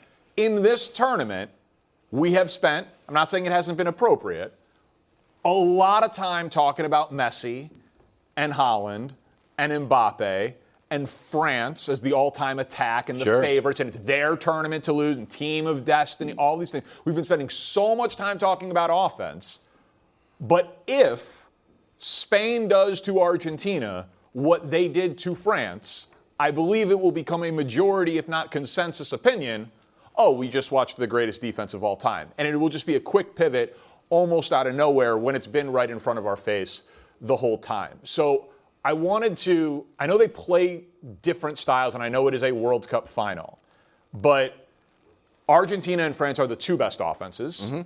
So if we throw up on the screen, break it down a little bit and how they looked before they played Spain. So this is removing the stats for France against Spain. The goals per match is the same. France actually took more shots, put more shots on goal, and had a better goal differential than Argentina. And Spain shut them down. So I do think it is very on the board that if Spain could do it to France, they can do it to Argentina. And if they get through a World Cup having the fewest goals allowed in the history of the tournament, in a World Cup where there are more games than ever and more goals scored than ever, it is going to be very interesting to me to watch the great pivot of, oh, I guess this was a World Cup about defense. Yeah. That's good. I think that's whoever wins this tournament or wins this game is going to have a specific claim of the greatest team ever. If Argentina wins back-to-back World Cups, the first team, to your point, that it would have done it in 60-plus years. No team ever has won 4 straight major tournaments. They will have done it. They also will have had the consensus greatest player of all time and undefeated in the World Cup, which actually is pretty rare to never draw even, never go to penalties, never draw, all of that. Then it's like, oh, it's just the greatest player on the greatest team of all time. And your point about Spain, I understand your point and I respect it. I'm most excited to see the magic because I believe in it. Because I think that there is a self-fulfilling prophecy that is happening with Argentina, which is one of the reasons these guys love and respect Messi is because if you are a professional soccer player and you every day get the privilege of working with and alongside the undeniable greatest ever, you grow in reverence towards him. And in this World Cup, when we show you what he has done to the World Cup record book, the World Cup, which once upon a time was the only yeah but on his resume, he's now the most decorated World Cup performer ever in everything and is about to win or lose at another golden ball. No one else has 2. He's about to have 3. You then add to it the feeling communally of the team, which is you go around that roster like, hey, you remember the last time you lost? Do you? What about you? The last time we, as Argentina, we lost a game. Anybody can remember it? It's been years. It's been years since they lost. So all of that, plus what I think is one of the most stunning little post-game videos I can remember seeing, which is we see guys get emotional after big games. That's great. We don't often see guys get emotional about someone else unless something terrible happened. Here's one of Messi's teammates after the semifinal talking about why he plays for Lionel Messi. Me emociona, Leo tiene 39 años, tiene todo lo que un futbolista quiere y sigue peleando como el mejor. Así que a nosotros nos queda nada más dejarnos todo, correr por él, correr por toda la Argentina y bueno, la verdad estamos muy contentos. But I mean, with that said, Spain does have a good defense. So, I don't know. Wow. I don't know, guys. You're like, I don't know. They do have a good defense. They did. I think we've heard Austin Reeves talk about LeBron in that way, and how that work out against OKC. But look, I do agree, Nick. I'm not calling you a casual fan, but I think casual fans and those without like major rooting interest in either team are definitely looking at the Messi. I mean, that's the storyline, right? And I'm even excited about, like, even though I'm picking Spain, so that's going to be my storyline. Yeah, I want to see how this Messi versus this great defense. They shut down Mbappe and Dembele and all those great guys in France. Can they do it to Messi? I think they will be able to. So I'm with you, Danny, on the defense, but to go somewhere different, I do want to see Yamal. Like, okay, I've been looking forward to, obviously everybody was looking to see what he did in this tournament coming in. He's been good and at times shown some greatness, but everybody will have to admit he hasn't been what we expected, whether that's lingering stuff from the injury, the hamstring that he came into it with or whatever. But does he finally step up? And we all have seen the pictures and, Messi when when Yamal was a baby and just, like the torch was supposed to be passed. So after having a good, not great tournament, does he step up in the biggest moment, in the biggest game and show some greatness? So I'm looking forward to seeing some of that. Was Tom Brady I'm trying to do the math. There's stories like lore of Tom Brady being at famous 49ers games. Oh, yeah. But I don't know, and there's a picture of him in like watching Joe Montana, and that's as close as we got. Bathing him. That's what I'm saying. Well, I mean, there's a. Again, when Bill Clinton was a freshman in college, he shook hands with JFK. Like that was like that's a famous picture. And we've seen LeBron. LeBron. But LeBron was already like a famous high school. Correct. Yeah, but it felt like something. Yes. Yeah. It feels like this could be a real torch pass to Yamal. We both play for Barcelona. We both came up in the Barcelona system, which I think is hard for like American sports fans to wrap. They're like, we've been on the same team since we were little kids together. And the baby picture, there's a hot take, Danny. The baby picture is what I called, and I give Jacoby credit for this, is a parrot talking storyline where like it's happening and parrots talk.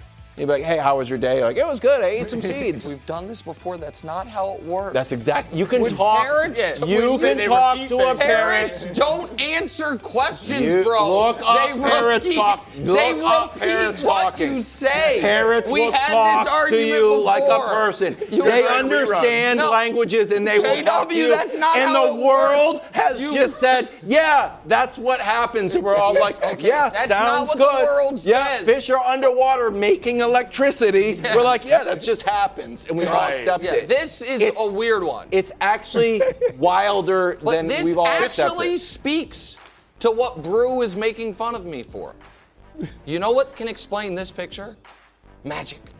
Like, I'm just telling I got you. mocked for magic during the Caleb match. And I then got mocked for it. Caleb. Yeah, it's Caleb. Like, how'd that work out for you? I'm just saying. Okay, gets the pass. Is it KW? Are you totally 100% dismissing the idea that if Yamal's family didn't win that raffle and he didn't have that moment, his whole career would have been the same?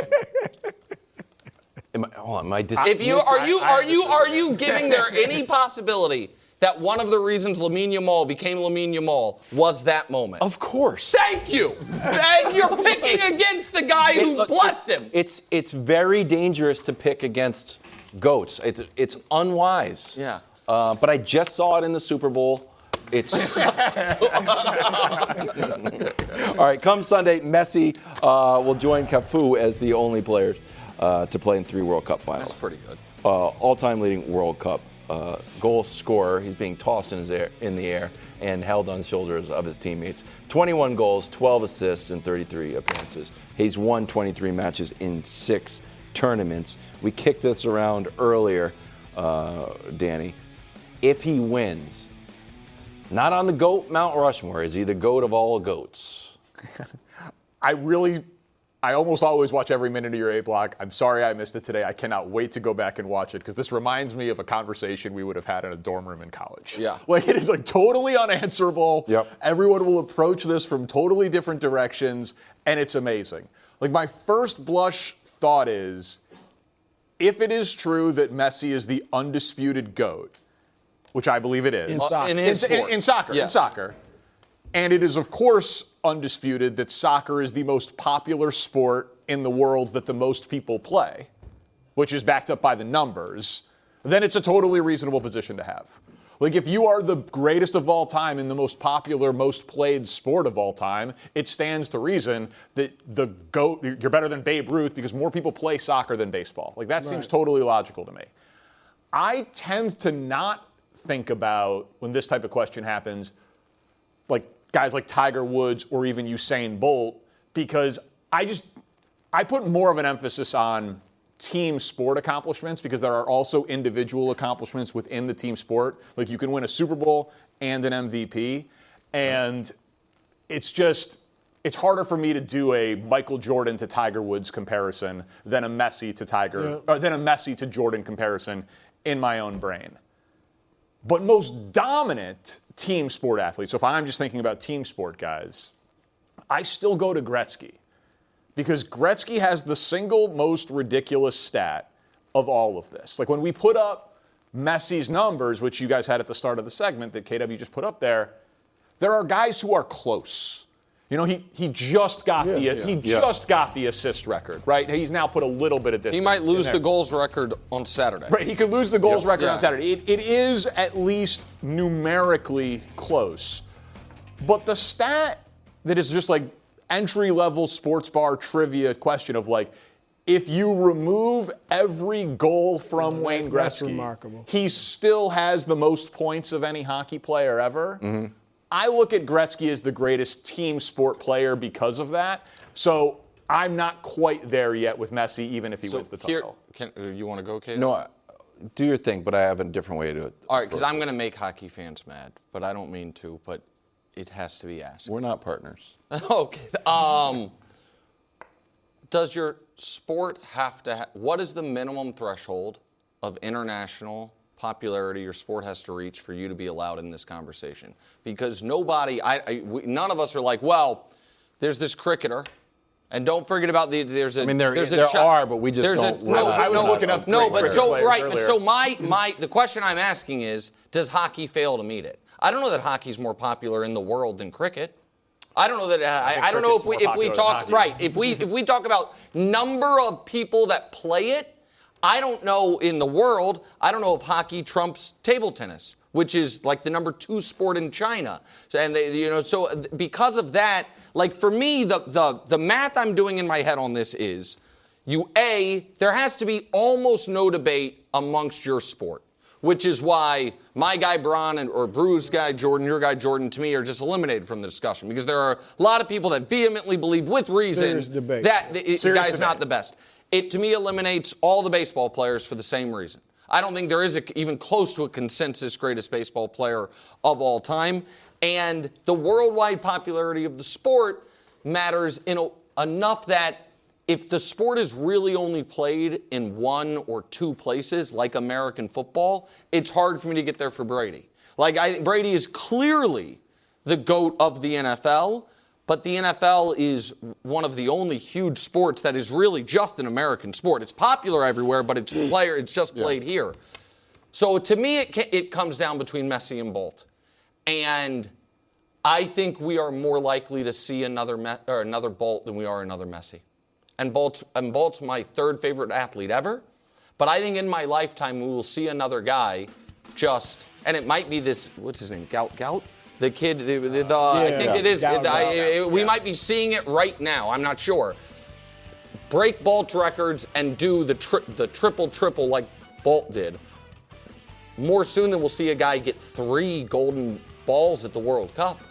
More soon than if he wins this, we'll see a guy lead a country to 4 straight major international tournaments. So I think Messi, if he wins Sunday, has the cleanest claim of anybody. Go ahead, bro. Well, I think you did a great job, Nick, of, I hate to say it this way, dismissing Gretzky. I mean, because it's just hockey is only played in a few countries, but it's a lot of countries are playing hockey. It's in the Olympics. It's a pretty popular Olympic sport. Yeah, but sure, go ahead. I mean, yes, they're. I didn't dismiss guys though from these other sports. And so I had Jordan, Brady, Usain Bolt, and I said he's more Bolt than GOAT at this point. But Shohei Ohtani, I think, is the best. And my argument for each of these guys, Jordan, I think, is the greatest example of individual dominance, 10 scoring titles, by far the most, 9 times all first team, all defense, tied for first, and then the winning at a huge level as well.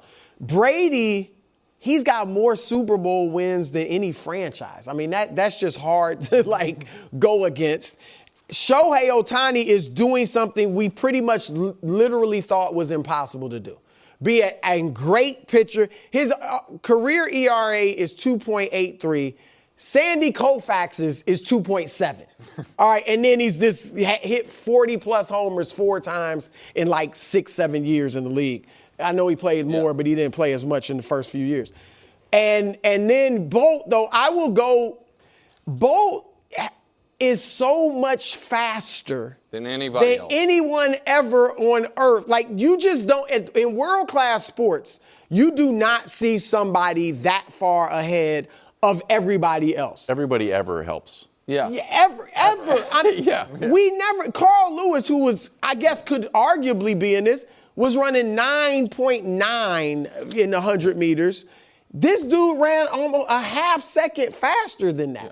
So it's hard. I don't know as much about soccer, and I know Messi's been great, but But those are your. I would go with those. Yeah, those guys on one my twist. I'll answer both questions. The first two questions. So I think I'll combine them. What's very interesting, if he wins on Sunday, is hearing other not good soccer players, legendary soccer players, how they talk about him. The way that Henry talks about him, he's like, he's doing something. He's doing something. He was Henry might be one of the 10 greatest players ever. To hear, if he wins it again, and to hear everybody come out, and I think that will be fascinating. Like, it's like a great chef being like, well, I'm not as good as this chef. It's the way. I'm going to really mix metaphors here. It's the way a lot of musicians talked about Prince. About Prince's ability. Yeah. They're like, hey, who's the best guitar player? Prince. Who's the best piano player? It was, the best of the best looked at him as he's in a separate category. Yeah. Yeah. Okay, coming up next. Wow. You're in Danny for a real treat. Danny and Dax are in tuxedos. Doing stand-up comedy. The best of the World Cup. The OT Awards. Wow. We had a whole writer's room. We had a writer's room? Of course. Oh, that's wow, are they unionized? Wow. Yeah, that's really good. Wow. Thank you. Yeah. Wow, you just cost us, probably got to shut everything down.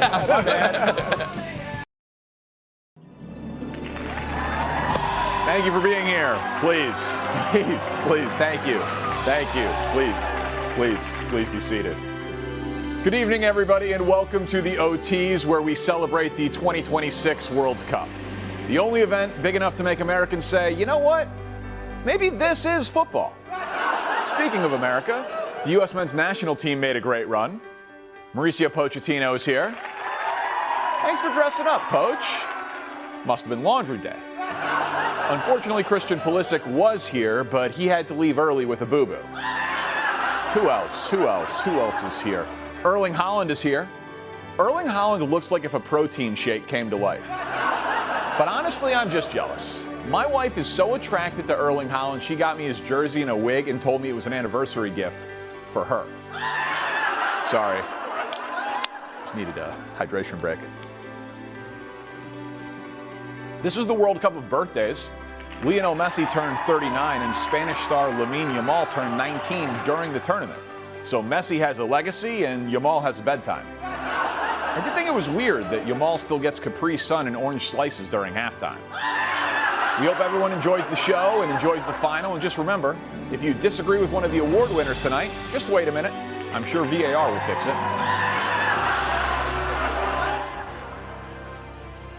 Thank you very much for being with us here at the OTs. Once again, I am your host, Danny Parkins, alongside our fantastic World Cup analyst, Dax McCarty. Dax, we have a lot of great categories. You ready to get to them tonight? Let's do it. All right, let's do it. Our first category are the OT nominees for Best Performance.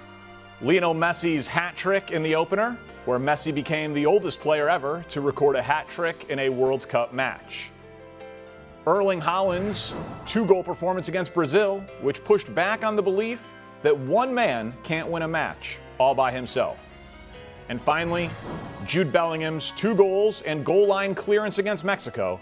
It wasn't scored as a hat trick, but amounted to 3 goals just the same. And the winner is Jude Bellingham. 2 goals and a clearance against Mexico. Absolutely fantastic nominees, all 3 deserving. But Jude Bellingham's performance was the performance of the World Cup where he said, this is no longer Harry Kane's team, this is my team.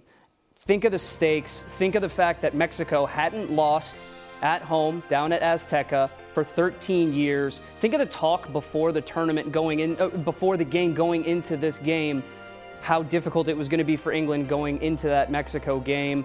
2 goals, a goal line clearance. When they went down a man for the red card, Jude Bellingham was all over the field. One of the most memorable performances of the World Cup. Absolutely deserving winner. Scored as a brace, but with the goal line clearance, it should have been a hat trick. All right, congrats to Jude Bellingham. Now for the OT nominees for Best Moment of the World Cup. Cape Verde's Sidney Lopez Cabral's goal and celebration, can't forget the celebration against Argentina. A moment that shocked everyone, seemingly no one more than Cabral himself. We wondered if he'd ever come back from the stands. The next nominee, Messi, becoming the all-time leading goal scorer in men's World Cup history, putting his name atop yet another list where he continued to break his own records. And finally, Argentina's game-winning goal against England. A stunning pass by Messi completed the comeback and kept Argentina's hopes of going back-to-back alive. And the winner for best moment is Cabral's goal and celebration against Argentina.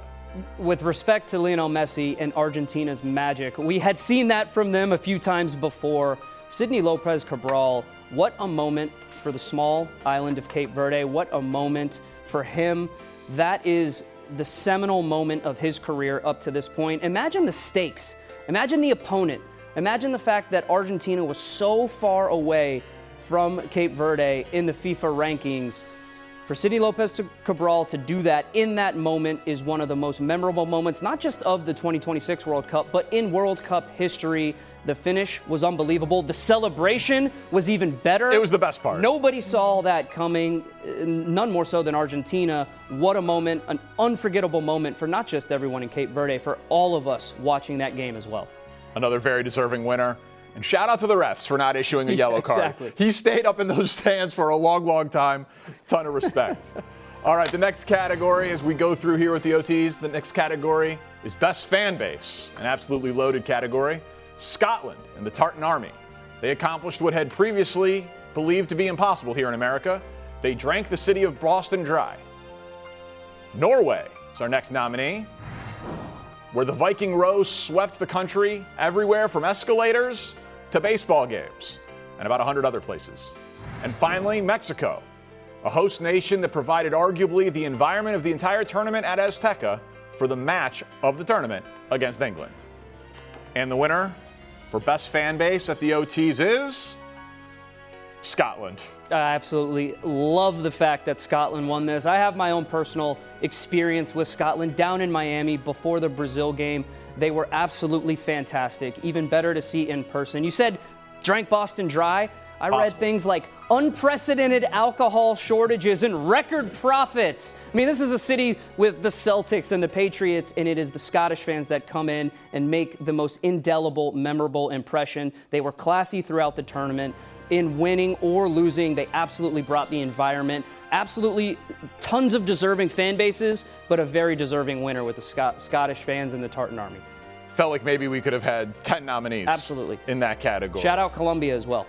Shout out America. Shout out U.S. fans. As well. As we move through here on the OTs, the OT nominee for Best U.S. Moment of the World Cup.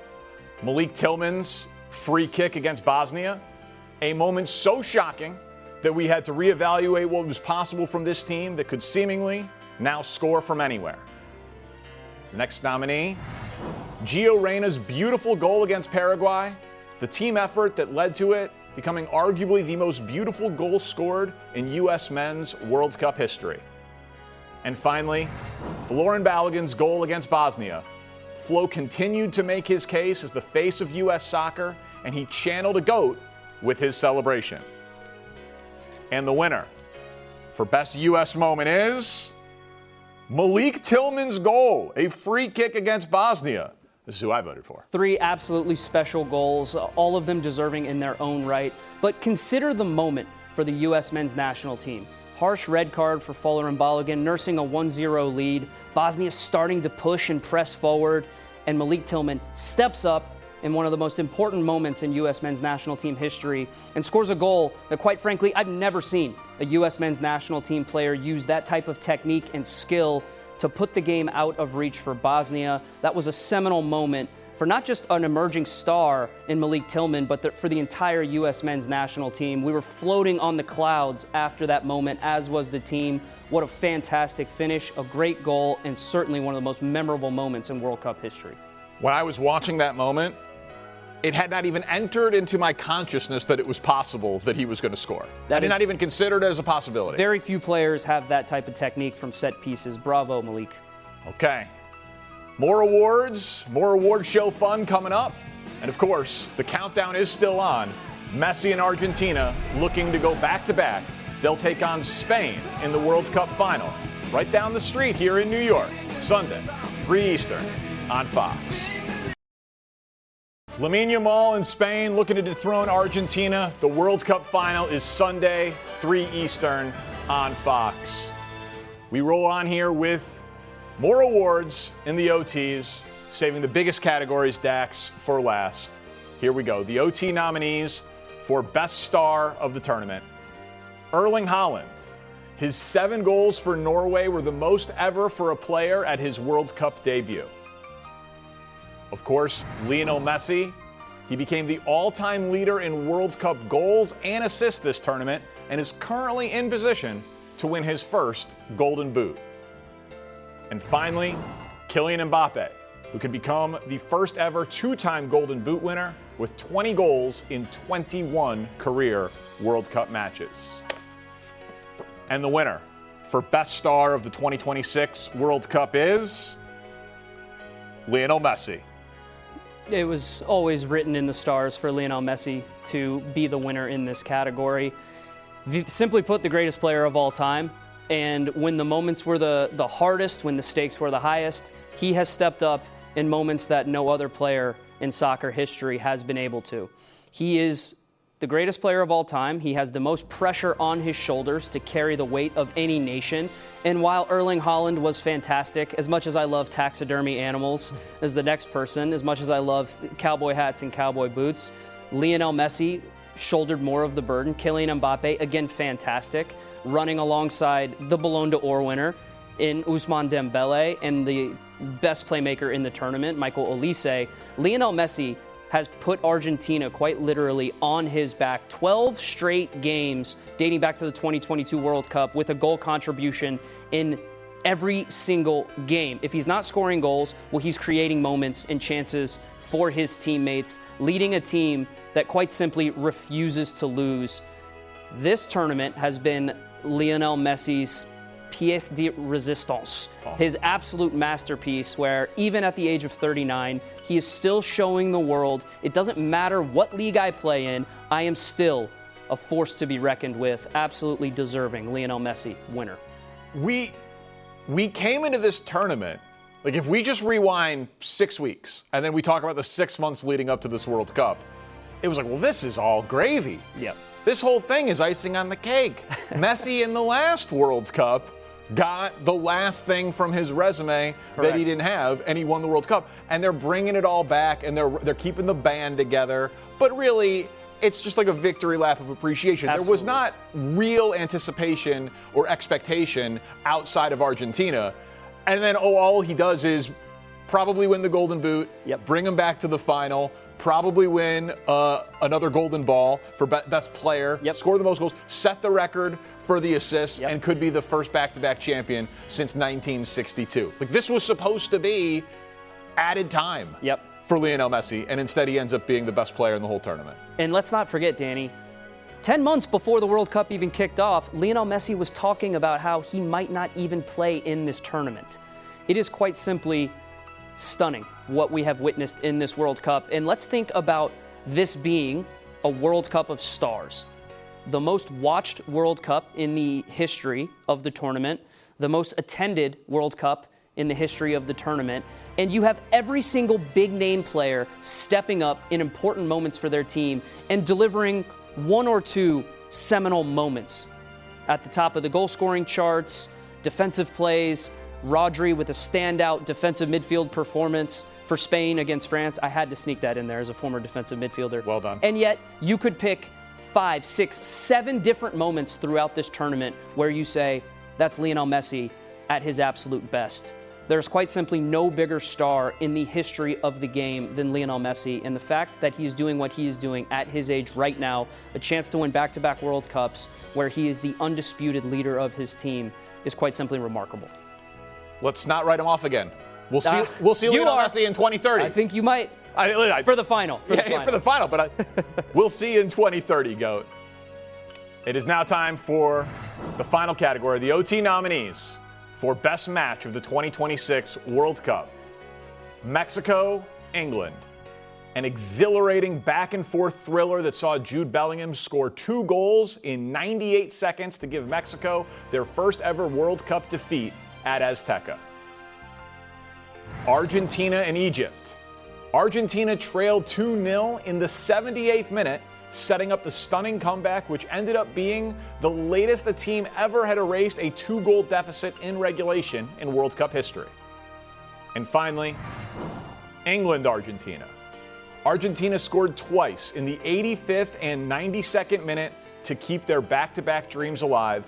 Those were their 11th and 12th goals after the 75th minute, the most in World Cup history. And the winner, our Best Picture equivalent for Best Match of the 2026 World Cup is England and their 3-2 win over Mexico in Mexico at Azteca. Danny, as I was watching this game, I had the feeling that we were witnessing an all-time great game, not just for the 2026 World Cup, but for every World Cup that has been played. Quite simply, this game left you breathless. Every single moment you were on the edge of your seat, constant swings in momentum, absolute generational performance from Jude Bellingham that turned him into an absolute superstar and a hero in the eyes of the English fans. And it was at a venue that is historic, almost godlike venue if we're going to describe a place for a game like this to happen. And you have a host nation in Mexico who was coming into this tournament with a lot of question marks around them, who had quite simply one of the best group stage performances in their history, hadn't conceded a goal up to that point. And you had an England team who was being heavily doubted going into this game against Mexico. If you weren't English, you thought for sure Mexico was going to win this game. And to see the swings in momentum, to see the drama, the memorable moments that both of these teams made, the Kwanzaa red card, the controversy surrounding it, the heroic defending from the English team towards the end of the game, it was quite simply one of the best games of soccer I have ever seen, and an absolutely deserving winner. A loaded category, because obviously the stakes getting higher with that Argentina-England. You had Messi's heroics in the comeback. But I thought a couple of things stood out in this game. Jude Bellingham's goal line save. Absolutely. That's worth a goal, Yep. objectively. You mentioned the atmosphere, Azteca, the history of the stadium. Mexico hadn't lost a match there ever in the World Cup, and since 2013 in any level of international play. So neutral field, everyone was saying, well, England is the far superior team. But at elevation, in that environment. The excuses kind of coming out before the game. Right, everybody was talking about it. Yep. And now maybe England was talking about it to feed into that narrative, to make Mexico think that they had their the master edge. plan. But then Mexico looked like they were in control. And then England, it was one of those games that you don't always see in soccer, where the back and forth nature, and not every match feels terribly fast-paced. Sometimes Spain, it's like they're playing keep away a little bit. That was a fast-paced, back-and-forth thriller. And then you add in the venue, you add in the crowd, you add in the history, and you add in what it did to that England team. It catapulted their run to the semis. A very, very deserving winner. It was a mythical game at a mythical venue. And that was the game where I thought maybe England had banished a lot of demons of times past. They had to go through adversity. They hadn't played well. They put together a complete game. And as we know now, obviously they went out to Argentina in another historic game. But this game, English fans should be absolutely proud of their players, proud of the staff, and proud of their country for being able to put on a performance like that in an environment like that. Just a memorable game. All right, Dax. Among all this World Cup coverage, we saw a lot of action, a lot of drama, and a lot of star power. But there is one more category left to go for a person with the most star power that I've ever seen. Now, the race for best OT soccer analyst was neck and neck. I personally voted for myself, but on behalf of the entire staff, congratulations to Dax McCarty. Now, we might have to play you off here. Thank you. But if you would like to give a short acceptance speech, by all means.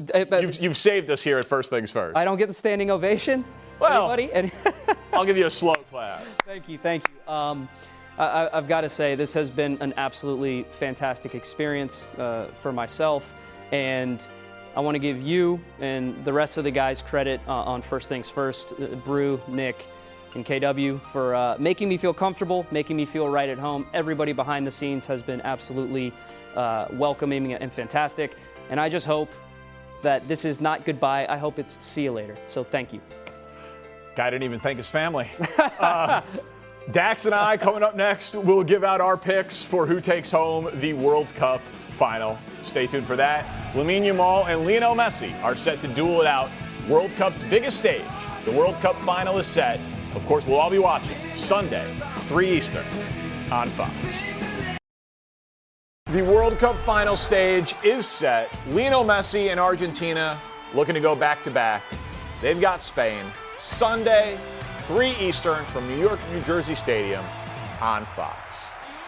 Welcome back to the OT alongside award-winning First Things First soccer analyst Dax McCarty. Our Tux Reno just ran out. 6 weeks of covering the World Cup. It all comes down to this on Sunday. Dax, Argentina, Spain, 3 Eastern on Fox.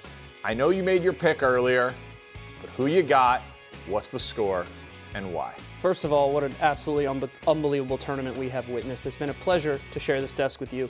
I Likewise. have Argentina, and I apologize to Argentina fans because my 2 picks that I picked to win in the semifinal both ended up pear-shaped, did not happen. So similarly to a Nick Wright bucket hat, it could be the kiss of death, but everything that I have analyzed with both of these teams throughout this tournament has been dominance from Spain and a little bit of chaos at the end of games from Argentina. Spain looks controlled, measured. They've got a way to play. They've only conceded 1 goal in this tournament. Every single metric screams to me that this Spanish national team is one of the best we've ever seen and that they should be and are rightly favored going into this game. But you know what they don't have, Mr. Parkins? Here we go. They don't have Lionel Messi. They don't. The greatest player of all time, the greatest player that's ever lived. I doubted him in the semifinal. I didn't necessarily doubt him in some of these other games that they played in the knockout phase. But Argentina haven't really been that impressive. And yet, time after time, he steps up. He delivers in the moments that they need him the most. Call it spiritual, call it otherworldly, call it whatever you want. I just cannot find myself, with all my logic and my analytics, to pick against this man, the greatest player of all time. I've got Argentina winning in penalties after the game is tied 1-1 at the end of regulation and extra time. I've got 2-0, 2-0 Spain. And it's not analytics to be like, I'm picking the team that's never trailed. Like, it's not analytics to be like, one goal allowed. This is not advanced numbers here, okay? This is just the best defense that has shut out the best offense that's now playing. Second best offense. Depending on some metrics, France was a better offense than Argentina, but very similar. And I would just say, for one more graphic for you, because everything's been about Argentina and late game heroics, and why wouldn't they be able to do this again? They've scored 12 goals after the 75th minute, a World Cup record. Yeah. Here's Spain after the 75th minute. Oh, Nick, that's pretty good. Nick was like, well, are they going to be comfortable if they're up 1-0 late in the game? Yeah. I don't know. They've allowed They will be. 6 shots on goal. Normally, if you're trailing, you're peppering the goal with shots. They've only allowed 6 shots on goal in 7 matches after the 75th minute. They play keep away. So I didn't have a graphic, sorry, but that's pretty convincing. Thank you. There's something in the air, Danny. The vibes, they've never been stronger to be an Argentine fan. And if this tournament has taught us anything, the World Cup final is going to deliver. Yep. If it can deliver anywhere near 4 years ago, that would be a spectacular moment. But Dax, you have been fantastic. Thank you for everyone for being with us here on the OT. We hope you enjoyed the OTs and enjoyed the World Cup final on Fox.